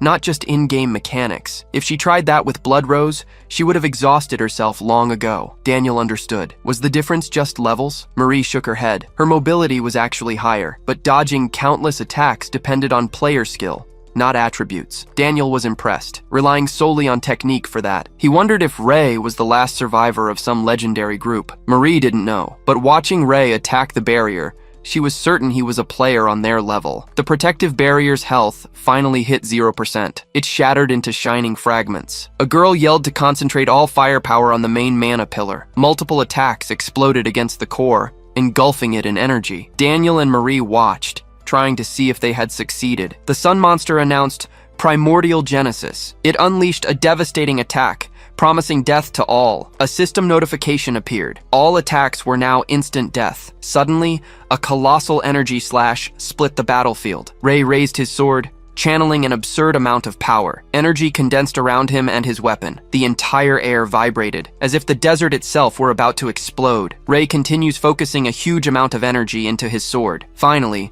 the channeling is complete. The sun monster unleashes its instant death attack. He faces the incoming attacks head-on. Immediately, projectiles strike him from every direction. Daniel and Marie react to the scene, screaming their ally's name. Holding a small dagger, the swordsman explains. The attacks kill without damaging the body, making him the perfect target. His skill, Soul Reserve, delays his death for 10 seconds. With time running out, he prepares to act. He unleashes the technique known as soul disaster. The attack hurtles toward the mana pillar with full force. The pillar is utterly destroyed in a massive explosion. The creature begins to disintegrate. The energy from the strike causes another huge blast in the area. With the mana pillar gone, a notification confirms the desert trial has been successfully completed. Ray's team members celebrate the victory. Ray comments that it was close, but they had more breathing room than expected. He wonders internally if the pillar counted as the boss. He receives the title, The First Conqueror. He's confused by the notification. A new message appears. The titles have been combined into Ancestral Conqueror, increasing damage by 100%. Ray realizes that if this title existed back in the game era, it would have completely broken the balance. A system window asks for the name of the group that cleared the trial. Everyone gathers to decide on a name. They decide to register as a joint team of Gold Farm and Blowell Vogel. The total reward is 500 million minus Vogel's costs for ammunition and personnel. At the Blowell Vogel branch in Sydney, the value is calculated at 62.25 billion yen. Daniel signs the contract. He adds the 10 billion reward for saving Marie, totaling 72.25 billion to be paid by the end of the day. Ray is asked to sign the contract if there are no objections. He smiles and says he has none. He questions if they can really pay out 70 billion that quickly. Daniel admits it's a net loss of 20 billion yen, but it's not enough to sink them. He asserts that his sister's life is worth more than that. Marie, in a wheelchair, says it will take about a week to recover, and then they'll work hard. The young woman approaches Ray-san to ask him a question. She comments that the strategy seemed to rely too heavily on individual skills. She asks if there wasn't a more direct method. Ray confirms there was, and that the trial itself told them how. Marie is confused by the answer. The swordsman recalls the sun monster's words, demanding a sacrifice to proceed. Ray explains the strategy. Have a player willing to die run toward the barrier while others attacked it. The idea was simple. The altar functioned literally as a sacrificial altar. Daniel reacts, saying the cost was too great. But the strategist argues that if an entire continent were destroyed, everyone would die anyway. So, it was the best option. He adds that they could just tie up death row inmates and throw them onto the altar. Marie comments that executing that in modern society would be a challenge. Daniel reflects that the trial might be testing not just player strength, but society itself. Contract signed and in hand, Ray states that, in a way, it's a simple trial. He concludes that as long as it's profitable, that's all that matters. The team boards a plane flying high above the clouds. A variety of dishes are served on board. One group member is surprised to receive a first-class menu. He comments it's his first time flying first class and that it's very luxurious. Then he notices something about the plane. He wonders if the flight was chartered by Gold Farm. One of the girls explains that the plane isn't fully chartered, but most people wouldn't board a flight to China. She adds that according to the news, flights to Australia are completely booked. They deduce that Australia is the only place without risk of being destroyed by a trial. Suddenly, a flight attendant approaches and asks what they would like to drink. The passenger asks the attendant for the most expensive drink available. Suddenly, strong turbulence shakes the plane, knocking down the attendant and the food. The fasten seatbelt sign turns on. Ray asks the attendant if that was turbulence. The man replies that it felt different and asks passengers to buckle up just in case. Ray observes the situation closely. The plane begins to tilt abruptly in the sky. Passengers are thrown from their seats by the sudden tilt. The flight attendant warns that the aircraft's nose is too high, and at this rate, it will stall. Ray asks Rumi about any skill to stabilize the plane, but the girl replies she has nothing like that. Next, he asks Yuto if he can do anything, but the young man claims he can only move quickly. Ray complains about their uselessness and bolts down the aisle. Arriving at the cockpit, the pilots explain that the elevator is stuck in the up position. The swordsman understands it's the plate located at the rear of the plane. He immediately asks if just pushing the piece down is enough. The pilot stares at him and questions his plans, saying it's madness to think about going outside. The man explains the temperature is minus 30 degrees and airspeed exceeds 1,000 kilometers per hour. Ray ignores him and approaches the door, trying to open it. He knows high-level players would survive even if they fell, but he worries about the newbies. The flight attendant warns that he won't be able to open the door and will be sucked out. Ray instructs Yuto to close the door as soon as he leaves and uses soul thread as a lifeline. He runs along the plane's wing, using the soul thread to maintain balance. The attendant is impressed to see him open the door with his bare hands. Outside now, Ray steadies himself to execute the next action. He comments on the cold, the strong wind, and the lack of oxygen, aware he needs to finish quickly. Using the soul thread, he ties down the aircraft's elevator. Then he secures the thread, forcing the piece down. The aircraft finally begins to stabilize in the air. Passengers celebrate in relief, praising Rei-san's actions. The young man then contacts Misa. A beam of light hits the top of a building. Misa responds, asking him to calm down. Rei informs her the plane's posture has stabilized, and he is holding the tail with the aid of the soul thread. He asks what to do next, but Misa asks him to wait while she consults the captain. In the cockpit, the captain is startled to hear Misa's voice suddenly. The girl relays the captain's order. If possible, destroy the elevator. One man questions if they can really destroy the elevator, but another confirms that if the captain ordered it, they must proceed. Rei raises his blade and prepares the attack called Soul Slash. The aircraft is struck by a slash in mid-flight. Amidst the turbulence,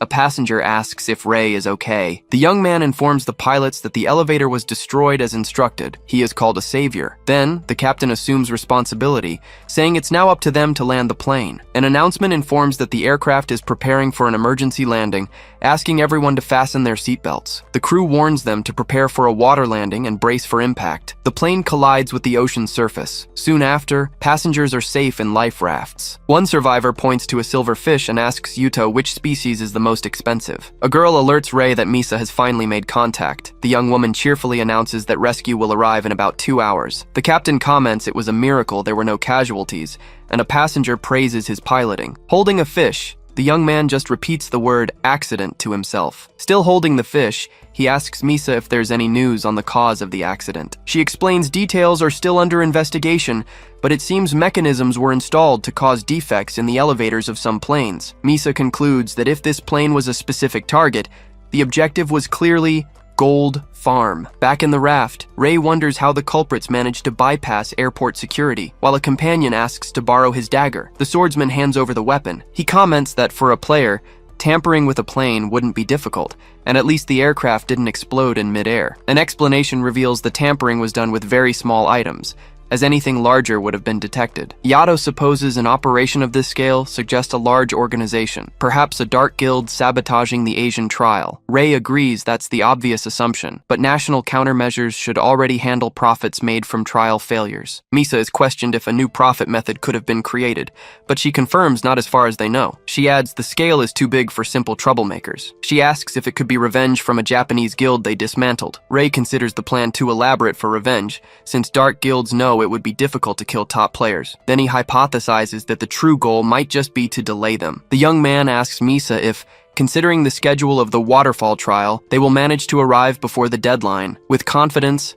she simply asks who he thinks he's talking to, guaranteeing her companions that she will get them there, no matter what happens. A portal manifests in a natural landscape. A reporter announces that this is the front of the camp for the Asian Continental Test, the waterfall test. She explains that until a moment ago, there was a constant stream of vehicles, but now there is zero activity. Meanwhile, the Black Dragon Guild declares the test can be completed. But with only 3 days left, citizens are expressing concerns. Flights and ships leaving Asia are completely booked. There are reports of single seats selling for 20 million yen. In some areas, like Noi Bai Airport in Vietnam, civil riots have broken out. Airport staff try to contain the crowd. They ask for calm, warning that just hanging onto the plane won't get them to America. A man ignores the pleas. He yells that they are going to America too, and they won't let just the rich escape. He orders them to destroy the plane, claiming that if the rich die, they'll die right along with them. The man attacks the aircraft with a sledgehammer blow. The attack causes an explosion on the plane's fuselage. Security teams take him down while the attacker screams for them to let him go. A news alert on a phone reports that a series of riots has overwhelmed governments around the world. Rei sits on a bench watching it all on his device. Then,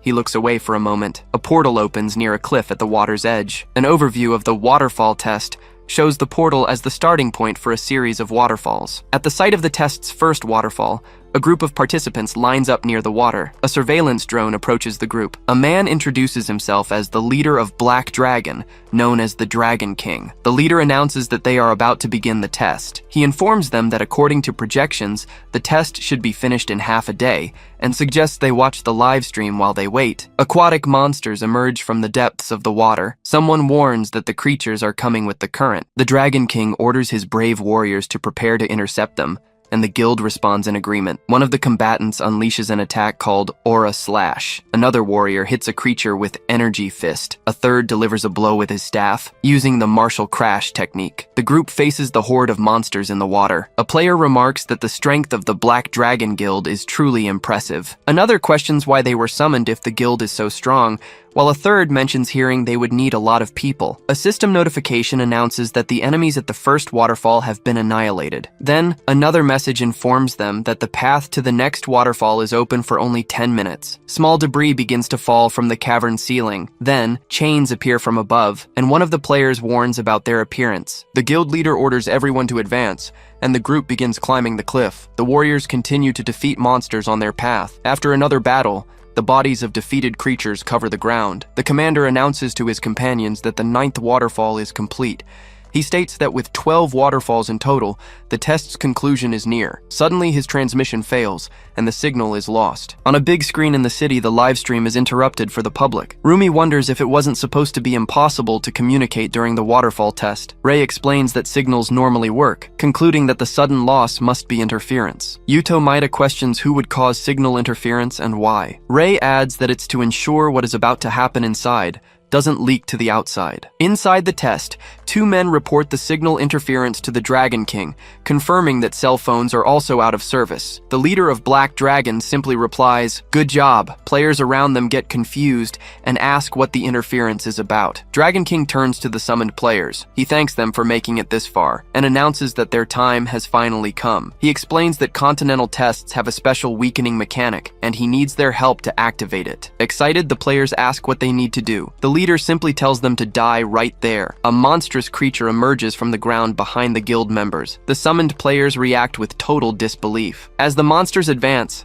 the Dragon King reveals that the test's difficulty decreases the more deaths occur. With a smile, he asks if that isn't great. One of the players is snatched up by a creature's mouth and screams for help. Companions panic and start running, leaving one of them behind. The leader of Black Dragon observes the scene. He says they can run all they want. He adds that they can try to survive and escape if they have the skill for it. At the 10th waterfall of the Cascade test, the bodies of sacrificed players floated in the water. A Black Dragon member remarked that the enemies were ridiculously weak. They could easily beat them without even using skills. Holding one of the sacrificed players, the Dragon King confirmed that sacrificing lives was the main strategy for these continental tests, but he warned them. Starting from Waterfall 11, the difficulty would spike exponentially. They couldn't lower their guard. The system announced the completion of the 10th waterfall. The 11th test was beginning. New creatures started pouring down the falls. 2 warriors attacked using Martial Blade and Aura Slash. One member celebrated, thinking the enemies weren't hard. He suggested saving their skills for the final stage. Suddenly, a massive monster appeared right in front of a warrior. A teammate saved him with Flail Crash, but the saved warrior realized the creature was still alive. Then, its body broke apart into many smaller creatures. The small creatures swarmed forward. A warrior yelled that they were splitting. The Dragon King ordered everyone to calm down and focus on the enemies. Their protection would hold the damage, but one warrior realized the monsters just kept multiplying, no matter how many they killed. Meanwhile,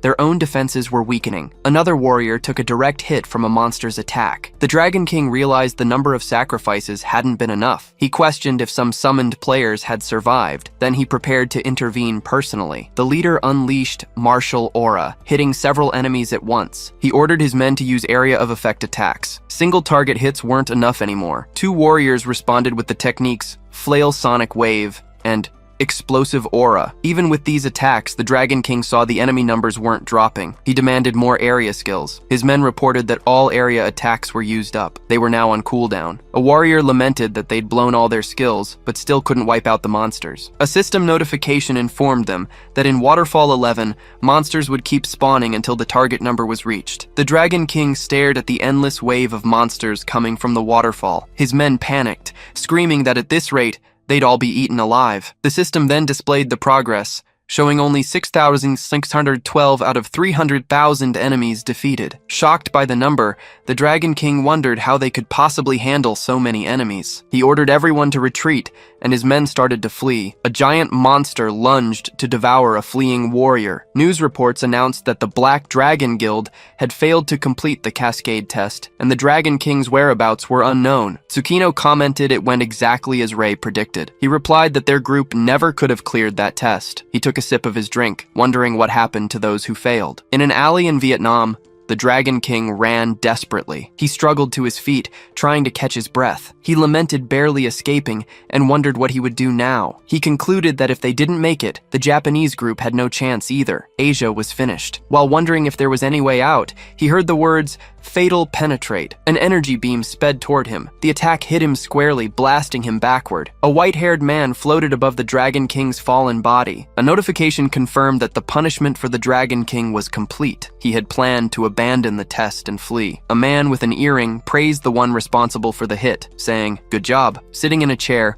Ridge watched everything on his phone. Ridge called the Dragon King a fool, questioning how he thought he could escape after endangering billions of lives. He then asked about the Japanese group. An assistant reported they were traveling by land and should arrive at the test site today. He added that some Genesis Wings members were missing, but the main core was mostly intact. However, he revealed that Gold Farm was demanding additional compensation. Ridge thought about Endu Ray. It was strange to discuss money in the middle of a crisis. The assistant explained that the UN committee's $300 million proposal was considered insufficient by them. Ridge insisted they couldn't give in to mercenary greed. If they failed, they'd die too. Yet, he recognized that with less than 3 days left, there was no time to negotiate. He ordered them to inform them they would add the $200 million offered by Black Dragon, and his assistant confirmed. At the entrance to the Cascade test, several players were preparing. Tsukino Yamagata greeted Ray-san on a great job. She said she wasn't worried about the plane crash because the Gold Farm elite squad wouldn't die from something like that. Ray replied that the incident was a blessing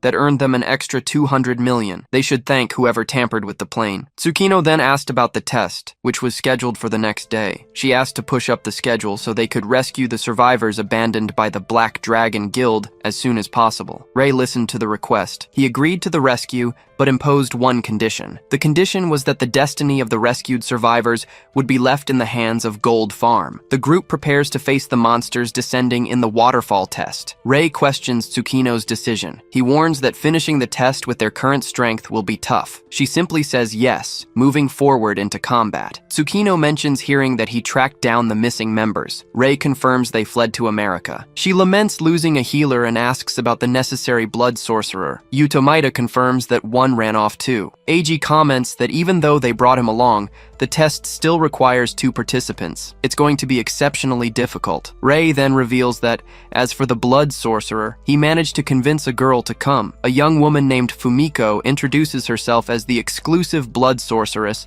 for Wings of Genesis. She explains she ran away from home to help. She tells Tsukino she couldn't refuse her insistence. The leader apologizes for forcing her to participate. Fumiko blames herself for a lack of leadership, thinking the other members would follow her. Ray comforts her, stating the fault lies with those who fled. She agrees they must make the best with whoever is left. Yuto Maeda suggests to Tsukino that they wait a day. Ray adds that sacrificing half the survivors would weaken the test. She admits considering the idea, but asserts that if they did, Wings of Genesis would lose its meaning. Tsukino then firmly declares she won't abandon those she can save, even if there's risk involved. Fumiko watches her leader with admiration. Tsukino apologizes for dragging them into a dangerous mission out of selfishness, but Ray says he doesn't care. He adds that helping players is profitable, and they might land new clients. One of the participants warns Ray-san that they're done. The swordsman realizes they finished the battle while talking. A system notification informs them enemies were eliminated. The path to the next waterfall will be open for 10 minutes. The group advances along the cliff edge toward the 10th waterfall. Ray predicts communication interruption will start at this level, while Rumi Sito confirms there is no signal. This leads him to conclude the survivors must be right there. They walk toward a lit passage at the end of the cave. Arriving at a new location, Tsukino questions if this could be it. Ray confirms. The system notifies them they've entered a hidden refuge area where health drains hourly and recovery skills are useless. Tsukino calculates they can only stay for 20 hours, while the others observe survivors lying on the ground. A group of survivors on a higher plateau questions who they are. One of them, with red hair, asks if they are part of the Black Dragon Guild. He screams, asking how they dare betray them, and strikes the ground with his spear. The survivor advances to attack, bellowing that he's going to kill them. One of the survivors yells for him to wait. Then, Two of his companions block the attack with their own spears. The attacker questions his companion, Hagran, about what he's doing. Hagran points to the group's clothes, explaining they aren't from the Black Dragon Guild. Rei, Yuto Maeda, and Tsukino Yamagata take their positions. The red-haired survivor realizes they might be the rescue team. Rei confirms they will help them, but he adds help will come if they sign a contract and join his cash cow squad. The survivors question the term, and Rei simply confirms it. He explains he'll teach them to earn money in exchange for half their earnings as players. Next, he introduces his companions as veterans of the squad, now called Gold Farm. The survivor gets irritated at the condition of handing over 50% of earnings. His blonde companion yells that all strong players only think about exploiting the weaker ones. The red-haired one asks them to wait a moment. He points to one of the members of Rei's group and asks if that person is also part of the squad. Rei confirms, adding that Huki hands him 90% of his earnings, and the man expresses he'd prefer the percentage were lower. He then asks Huki himself what he thinks of it. The blonde survivor notices the watch Huki is wearing is extremely expensive, questioning if the squad really pays that much. Huki asks if it's a good watch. Rei replies it probably costs about 2 million yen, which isn't much to him. The two survivors look at each other and silently agree. One of them comments that even handing over 90%, Huki still manages to earn so much. Rei confirms that last month he made over 2 million yen. Rumi Sato whispers to Tsukino that Rei remembers even the smallest details when it comes to money. The blonde survivor asks how much Huki earned before joining the squad. Rei asks Huki what he said. The boy replies that if he remembers correctly, he was making about 140,000 yen a month. Then he shows off, saying now, thanks to Rei-san's information, he's earning much more. The two survivors are impressed by the revelation. Immediately, all the survivors ask to sign the contract and join the group. Rumi Sato comments that the situation feels like a pyramid scheme, but Tsukino states that despite that, it's not a lie. Rei asks everyone how much health they have left. The blonde one replies they are under 20%. He calculates this means they have almost 4 hours until they die. With a smile, Rei claims he will finish the rescue before then. The group takes position at the 11th stage of the waterfall test. Rei announces that the real test begins now. He asks if everyone is ready. The others confirm they are prepared for the challenge. A system notification appears. The 11th waterfall test is starting. A horde of aquatic monsters descends the waterfall, heading straight for them. The creatures advance in overwhelming numbers. Yuto Maeda and Hoshino Yori leap out to intercept the approaching monsters. Rei realizes there are too many enemies. They can't defeat them one by one. He calls out to Eiji. It's his turn now. Eiji leaps over a giant monster charging the group. He tells them to leave, buying time to him, and readies a skill. He unleashes an area of effect attack. Blood Inferno. The technique consumes the monsters in a massive explosion. Tsukino Yamagata comments on the blood sorcerer's power. Maintaining such widespread firepower is beyond even her own capacity. Rei adds that Eiji fuels the flames with his own life force. It's a profession where he risks his life. Rumi Sato instructs everyone to save their cooldown abilities for the final waterfall test. Beside Tsukino, Rei also readies himself for battle. He announces that he's going to start fighting too. The system reports that the number of defeated monsters has surpassed 20,000. Tsukino watches the count rise rapidly. Rumi notes that the enemies are being eliminated as fast as they multiply, but the group leader worries about maintaining an attack with such a vast range. Eiji shows great strain while holding the skill. A healer warns that Eiji's health has dropped below 30%. Recovery isn't keeping up. Eiji clarifies that recovery works, but the skill's energy efficiency is terrible. Saito Shinji watches a monitor. His health has hit 10%. It's dangerous. Fumiko volunteers to take his place. The young sorceress prepares to cast her own skill. She also conjures a Blood Inferno attack. With the new attack, the defeat count rises to over 66,000. The creatures continue to be consumed by the skill. One survivor observes the monsters turning to ash. Meanwhile, Rumi Sato warns that Fumiko's health is below 30%. The blood sorceress asks if Rei is ready. He confirms he just finished preparations. A large spherical artifact descends toward the battlefield. Rei concentrates and prepares his next move. He summons the Soul Flame Furnace. It lands in the middle of the clash. The furnace consumes the remaining monsters. The defeat count surpasses 132,000. Impressed, Alpha comments that this is Rei's ability. The leader instructs everyone to stop attacking the large monsters. They need to conserve skills and stamina. Tsukino asks if he can maintain this power for long. Rei simply confirms that he can. He explains that while the skill itself lacks raw power, it's enough to eliminate these enemies when boosted by his attributes. Even so, The technique's energy efficiency remains terrible. A system screen displays the furnace's duration and the soul fragments being consumed. A list of fragments from different classes keeps appearing on the interface. Ray gathers the necessary fragments to keep his skill active. A system notification shows the soul flame furnace has 4 minutes and 5 seconds remaining. He concludes that at the current pace, it won't be enough, but he prefers not to use higher level souls. He asks Saito Shinji about Eiji and Fumika's status. The man reports that Eiji's health has already returned to 80%. Eiji offers to use another blood inferno, and Fumika confirms she is ready to fight too. Ray notices the healers are exhausted. It's a heavy blow after losing Genesis members. He decides they need to save the healers for the final waterfall, and dismisses them for now. He selects the Type E souls in his system interface. The screen shows that Type E sorcerer and warrior soul fragments are being consumed. The furnace releases an even more powerful wave of energy. Eiji shouts that the skill's power keeps increasing. Tsukino observes that not even the monster's bones remain. The overwhelming energy continues to consume the remaining creatures. The system informs that the Type E soul fragments have been completely used up. The last monsters disintegrate in the water. A final notification announces that the furnace has run out. All 300,000 enemies have been defeated. With the group gathered, Ray declares another job complete. The system announces that the 11th waterfall objective is met. They have earned the right to participate in the final test. They arrive at a new waterfall, the site of the last challenge. One member comments that they finally made it. Fumika asks Alpha if completing this challenge will save all of Asia. Before them lies the 12th and final waterfall of the test. As planned, the Gold Farm members, the Genesis Wing selectees, and the main healer team dive into the waterfall. The rest of the sub-unit is told to hold their position. One guy wishes them luck, and the girl says they've got this covered. She turns to Hiroshi-san, asking for orders. He points toward 2 waterfalls, explaining that monsters will pour out of them once the test begins. A map indicates the sub-unit's job. Take down any enemies escaping the main zone where Tsukino-san is fighting. A woman warns them against pushing too hard without a healer, and they all agree. Spotting a portal, someone asks Ray-san if they're seriously entering. He confirms it. One member claims they aren't mentally ready, but another hurries them along. The entire group leaps into the portal, falling through a vast blue expanse. At the bottom,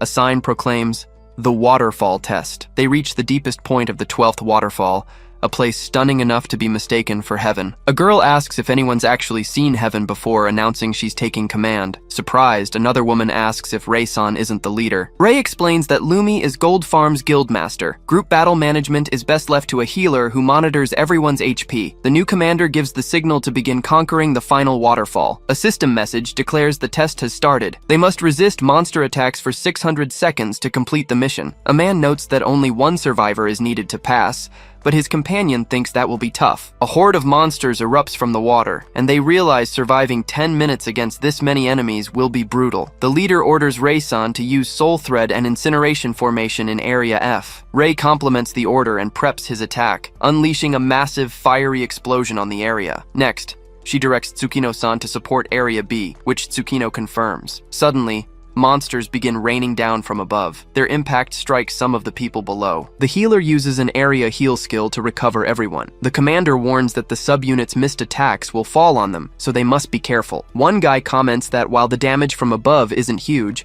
it hampers movement, making him worry. Above the waterfall, a Genesis Wings member blocks an attack. One guy complains that the spike attacks are trouble. Ray yells for Lumi to execute pattern C5, but Tsukino tells her to ignore the situation above and focus on her own position. Lumi orders everyone to gather in areas B and C, reducing the impact zone and mitigating damage from falling debris. The group understands and swiftly moves to their designated spots. A girl warns Lumi-san she's out of MP. The leader replies that was expected and orders her to retreat. Tsukino charges into the fire, unleashing her infernal slash attack. A companion asks Blood not to use Blood Hell since the healer can't support it. He understands and extinguishes the small flame in his hand. A monster attacks a member, and a teammate yells at him not to look away. Someone rallies the group. Just one more minute and the test is complete. They need a final push. The healer tells everyone to stop using healing skills. She'll handle the last minute with continuous healing, activating her area regeneration. Tsukino yells at her to stop, arguing that everyone is near death. But Lumi asserts that she is in command, and using healing skills is forbidden. She orders Yuto-san to help Ru-side and Rei-san to cover the south side. She then asks those with high HP to form a defensive wall, and one man agrees to be the shield. With 5 seconds remaining, he blocks incoming attacks. Two swordsmen fight a monster together as the clock ticks down. At only 3 seconds left, The group unites to resist the pressure. A boy watches closely as the final second approaches. Ray jumps into a crowd of monsters, drawing his dagger just as time runs out. A blinding light fills the area. A system message announces time is up. With 57 survivors, conditions are met, and the waterfall test is successfully completed. The survivors breathe a sigh of relief after the battle. A man comments that the people of Asia are saved, and his companion silently agrees. The system asks for the hunting group's name and informs them they will be teleported in 10 minutes. The two leaders look at each other amidst the calm. The girl registers the group name as Gold Farm and Genesis Wing joint party. Tsukino remarks that it's finally over, and Lumi asks if anyone died. Lumi confirms on a panel that the main force was 57 people, and everyone survived. Tsukino then questions why the mission completion was so close. Rei explains that fewer monsters fell than expected, which made things easier for their group. He then realizes the subunit must have fought recklessly to reduce the enemy numbers and wonders if they are okay. Tsukino tries contacting the subunit, asking if they are alive. She squeezes the device in her hands upon receiving the answer. Rei orders the wounded to jump into the waterfall, and for those who can't move to be thrown in. Lumi explains there are no healers up there, which is why they saved their recovery skills as much as possible. He insists they hurry, because waiting for automatic withdrawal will be too late for some. Tsukino relays the order to send the seriously wounded, as they will treat them there. The recovery team spots the wounded arriving and rushes to help. Multiple bodies begin falling through the water. The group supports the injured companions arriving. A woman approaches carrying a man, begging for quick treatment. Lumi uses a small heal on one fallen guy. She instructs everyone to limit recovery skills to the bare minimum needed to keep them alive and save MP. Another healer uses light healing on a companion. A member reports no one else is on the verge of death, and they still have plenty of MP. Tsukino sighs in relief, wondering if they somehow managed it. She asks if all wounded are accounted for. Lumi says she is confirming with the subunit before agreeing to handle their side. Suddenly, Tsukino turns with a shocked expression. The leader finds Fumika-san on the ground, gravely injured. Lumi announces there are no more wounded and everyone can use their MP for recovery skills. Several healers use regeneration, extra heal, and perfect heal spells. Even with the healing, the girl coughs up blood. The group comments that despite high-level skills, the wounds are too severe. Limb regeneration will take time she might not have. One member suggests using healing magic to restore her HP for now. Fumika thanks them, saying she feels a little better. Tsukino questions why she overdid it, reminding her that wasn't the plan. The young woman explains the monsters started heading toward Tsukino's group, and she couldn't just ignore it. Fumika remains under the effect of healing spells. She closes her eyes silently, and Tsukino insists on knowing why. A man turns to Lumi, questioning why she didn't say anything earlier. Lumi states that even if she had,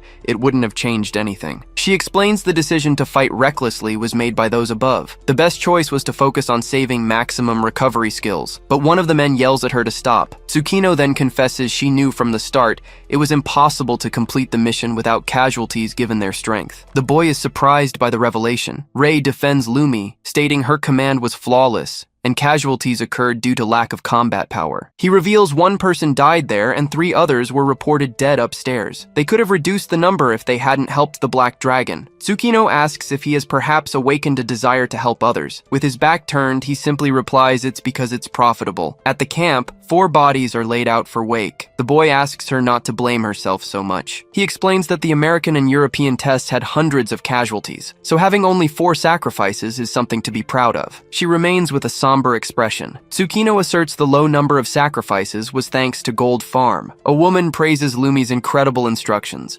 perfectly managing so many fighters and preserving recovery magic. She adds that Lumi might be the country's best healer for HP management, but she reminds them that Rei devised the strategy, since Lumi gave orders for areas she couldn't see. The woman deduces Rei predicted all scenarios and communicated them to Lumi, who just needed to confirm the situation to issue commands. However, memorizing so many scenarios and issuing commands is Lumi's special talent. The girl wonders if predicting everything before battle is even possible, and the boy beside her says usually not. He concludes that with Rei, maybe it is. Back in his room, Rei dries his hair and asks Misa what's happening with the African test. She begins explaining that about 300 people, including top players who stayed behind, attempted the challenge. Misa concludes her report stating everyone was completely annihilated. She explains there is no force left on the African continent capable of challenging the test, as reinforcements suffered accidents and couldn't arrive in time. Given this, The strategy for the African test seems hopeless. Ray reflects on the plane crashes,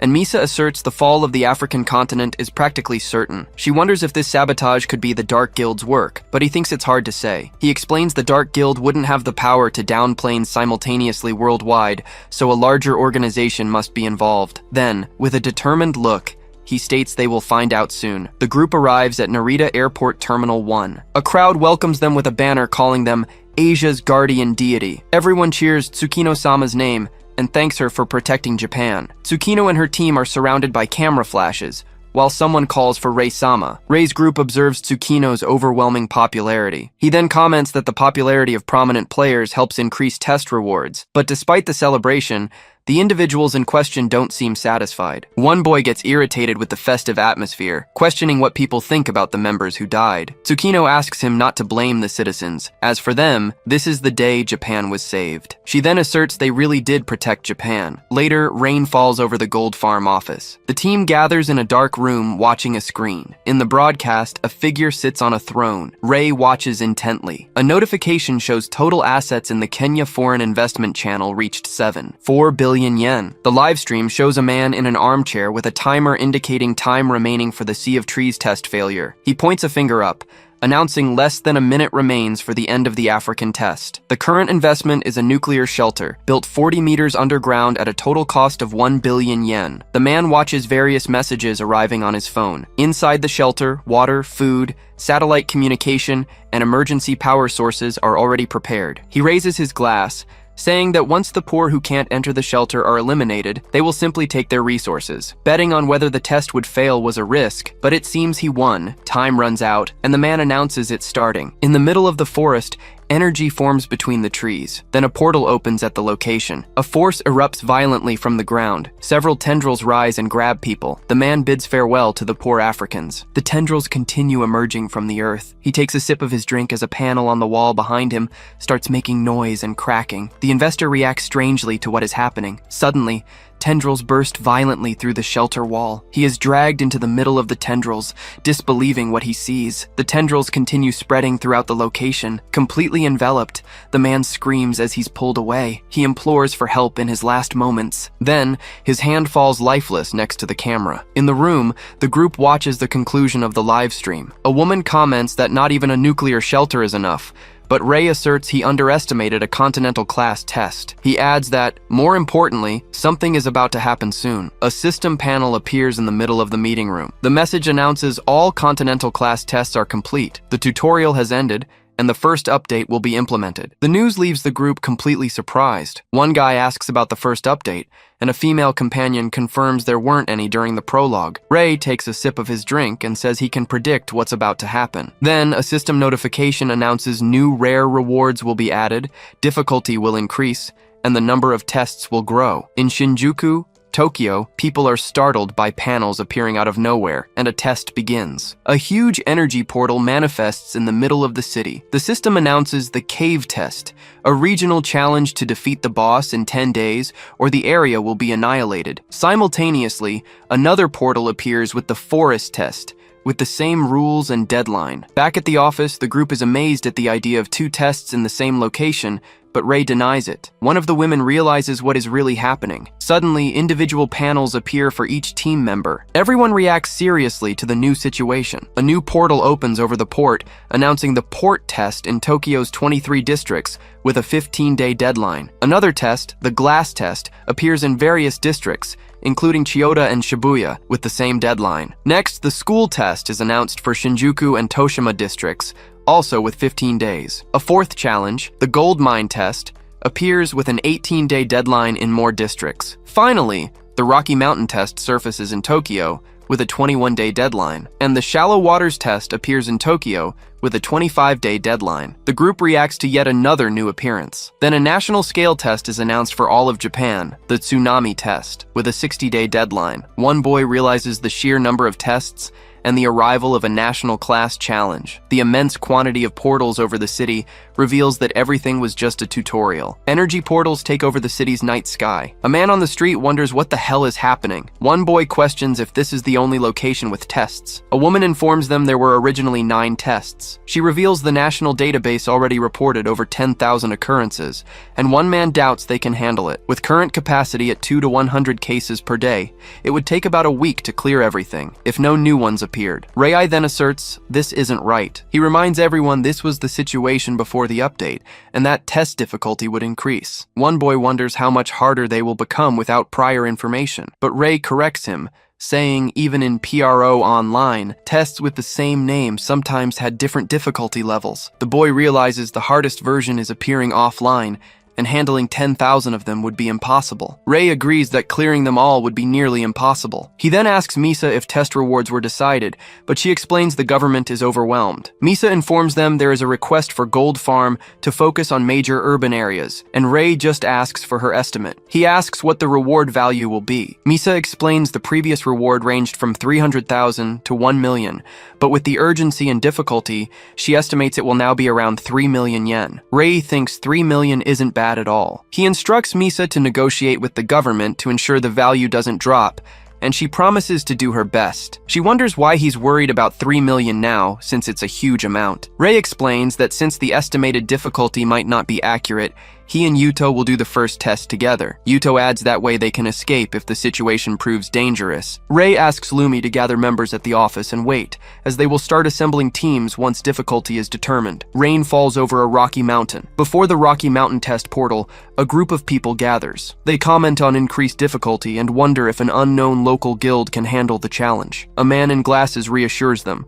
saying a bigger guild will intervene if necessary, as Tokyo is a priority. Then 2 figures approach and walk toward the portal. One man recognizes a face, claiming they are Genesis members he saw at the victory parade. Another corrects him, saying they are GF members named Ray and Yuto, leaving the first man confused. One observer comments GF might not have many members, but all are skilled and the test will be in good hands. When Ray and Yuto prepare to enter, a voice orders them to stop. A man appears announcing that test is being cleared by them, the Clause of Glory, mentioning the government rule that whoever arrives first has priority. Ray contacts Misa to confirm the information, and she explains rewards are still under negotiation. Then he asks if she knows the Clause of Glory Guild. Misa informs him it's a medium-sized guild from Narima district, with 2 S-class members and about 40 C-class. The man gets irritated at not being recognized, claiming he's famous in the area, and asks who they are. Ray simply replies, they are Gold Farm. The other guild member is shocked to hear the name. He realizes they are Gold Farm,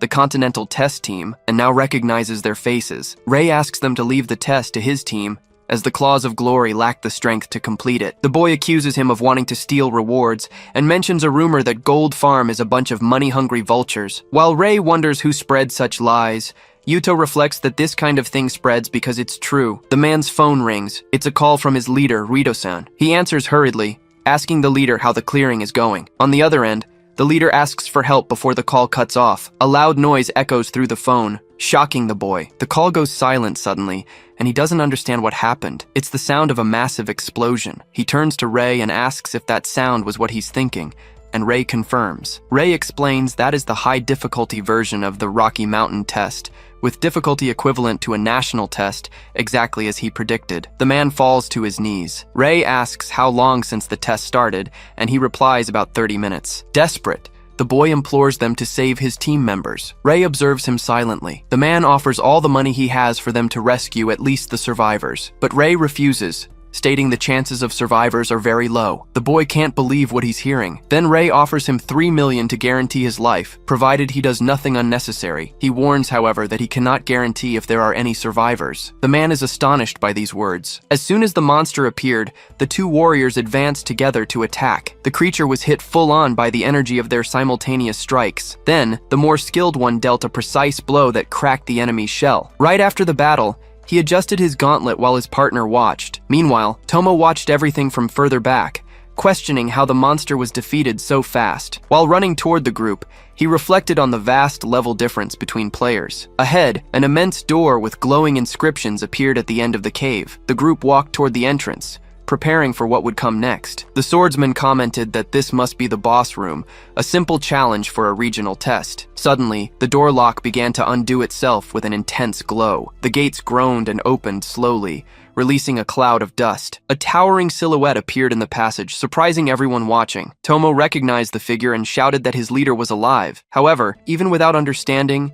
he noticed something strange in the man's reaction, who just stared back. The figure then fell on top of him. Lying on the floor, he just reacted with surprise to what he saw. Then realization hit, and he began screaming. Meanwhile, the two warriors watched the event, trying to process the sudden attack. With the body's fall, light from the entrance revealed a hall full of other fallen warriors. As they entered, the archer commented there seemed to be no survivors. The swordsman concluded that even with better equipment, the mission was too much for a guild of that size. Suddenly, a shadowy creature was attacking those who had just arrived. The beast fired an attack, and the warriors had to dive aside to avoid impact. While smoke dissipated, both repositioned to face the new threat. The group leader commented that last time they had blown a hole in its stomach. The creature revealed itself completely, showing its giant spider form. An interface appeared, identifying the monster as the Vermilion Spider. The companion beside asked what they should do against a national-level enemy. The question was repeated as one of the spider's legs descended like a blade. The swordsman prepared for combat, replying, they just needed to hit it casually. He concentrated for the attack, remembering he couldn't defeat it with conventional methods last time. He raised his weapon, which began glowing intensely. Then, he ordered the goat dagger to awaken, unleashing all its power. The two warriors watched the scene. Surprised by the weapon's transformation, the swordsman launched a soul cut with the dagger toward the creature. The spider received the direct impact of the blow, which generated a large explosion. He observed the attack's result, stating that with his current stats, that was nothing. A system message appeared, confirming the Black Mountain test was successfully completed. The swordsman agreed with the analysis, but suddenly noticed something strange. His partner asked why the announcement of the test's disappearance hadn't appeared yet. A new screen informed that a hidden condition had been activated, generating an extra test as a penalty. Confused, the warrior turned to Tomo and asked how many people challenged that test. The boy explained his entire guild decided to enter, while he was the only one left behind as a lookout. Hearing that, the leader processed the information,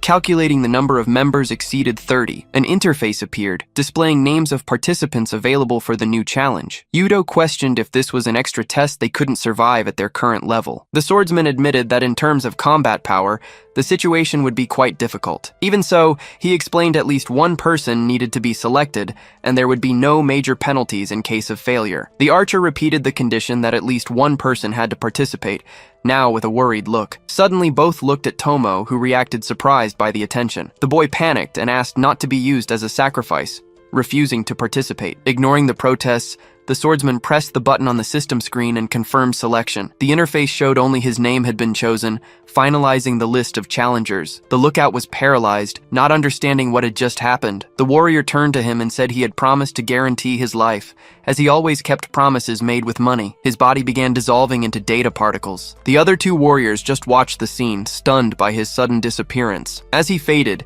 he gave a final order for Yudo to warn the others not to enter the test under any circumstances. Even trying to call him back, the archer realized it was too late to stop him. Once the leader completely disappeared, the two were left behind, staring at the spot where he had been. Soon after, the two warriors were enveloped in light and began to disappear from the location. While the system announced the transfer of non-challengers, the archer just whispered his partner's name. He remembered when they were left behind in the past, in a game called Pro-On. Meanwhile, the swordsman walked alone into the portal of the new challenge. An intense light shone on the location for an instant. The two warriors reappeared safely outside the gates. The archer commented that when the game became reality, he thought his partner had sold his soul for money. Even so, he concluded that part of him hadn't changed, while the warrior faced a red portal in a new room. Alone in the extra challenge, he prepared for what was to come. The warrior climbed a long stone staircase alone, stepping into an unknown place. He moved forward in silence. Reaching the top,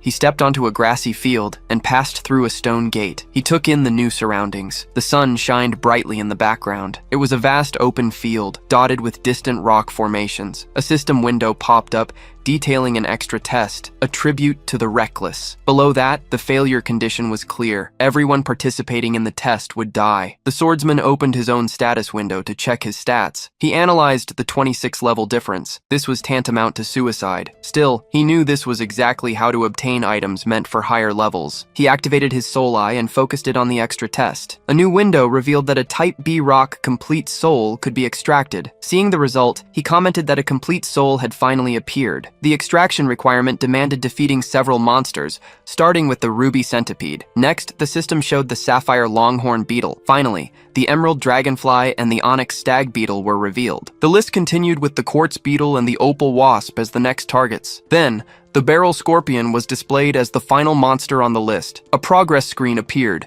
indicating the mission required the annihilation of every monster type. He prepared himself for the coming confrontation. Immediately, a swarm of creatures advanced towards him. Facing the threat, he concluded there was no room for holding back. He opened the soul flame furnace and used a soul fragment as fuel. A wave of energy completely enveloped him, unleashing immense power. A notification confirmed the defeat of the targets and announced that the door to the deeper levels was open. He crossed a bridge into a new dark, reddish location. As he advanced, he moved stealthily to avoid detection by the boss. With a quick movement, he cut through the group of scorpions, and the system confirmed the objective complete. He flew through the dragonflies, and the system registered another victory. After the battle, he checked and found only the quartz beetle remained. Suddenly, a glow caught his attention, revealing something unexpected. A ring of energy formed in the air. Then, an explosion hurled him backward with the force of the impact. He slid across the ground to absorb the recoil of his landing. The swordsman composed himself and faced the challenge ahead. Up ahead, the creature stood atop a structure, awaiting the confrontation. A system window opened, identifying the test boss as the diamond mantis. The creature leapt and unleashed a devastating blow with its blades. In response, the warrior raised his weapon, which began to release a massive amount of energy. Holding the weapon firm, the warrior prepared for his next move. He immediately charged the monster, blade in hand. Energy began to emanate from his eyes as he approached. He jumped and launched a soul cut toward the creature's chest. His gaze shone intensely at the moment of attack. However, with a quick movement, the mantis blocked the blow, stating that it was too weak. The impact made the ground tremble and kicked up debris across the arena. Even so, the swordsman recovered from the impact, commenting that he had hoped the creature would take a little longer to show up. The mantis called him a foolish human. It asked why he chose to challenge it, even when he had the option not to. The creature questioned if he truly thought he could defeat it. The challenger just stared back in silence. He replied that he never thought he could win. He gripped his dagger, stating there was only one chance. With a determined look, he explained he was only fulfilling his promise not to be noticed. The creature asked if he would keep that promise by sacrificing himself in the process. The mantis prepared to attack,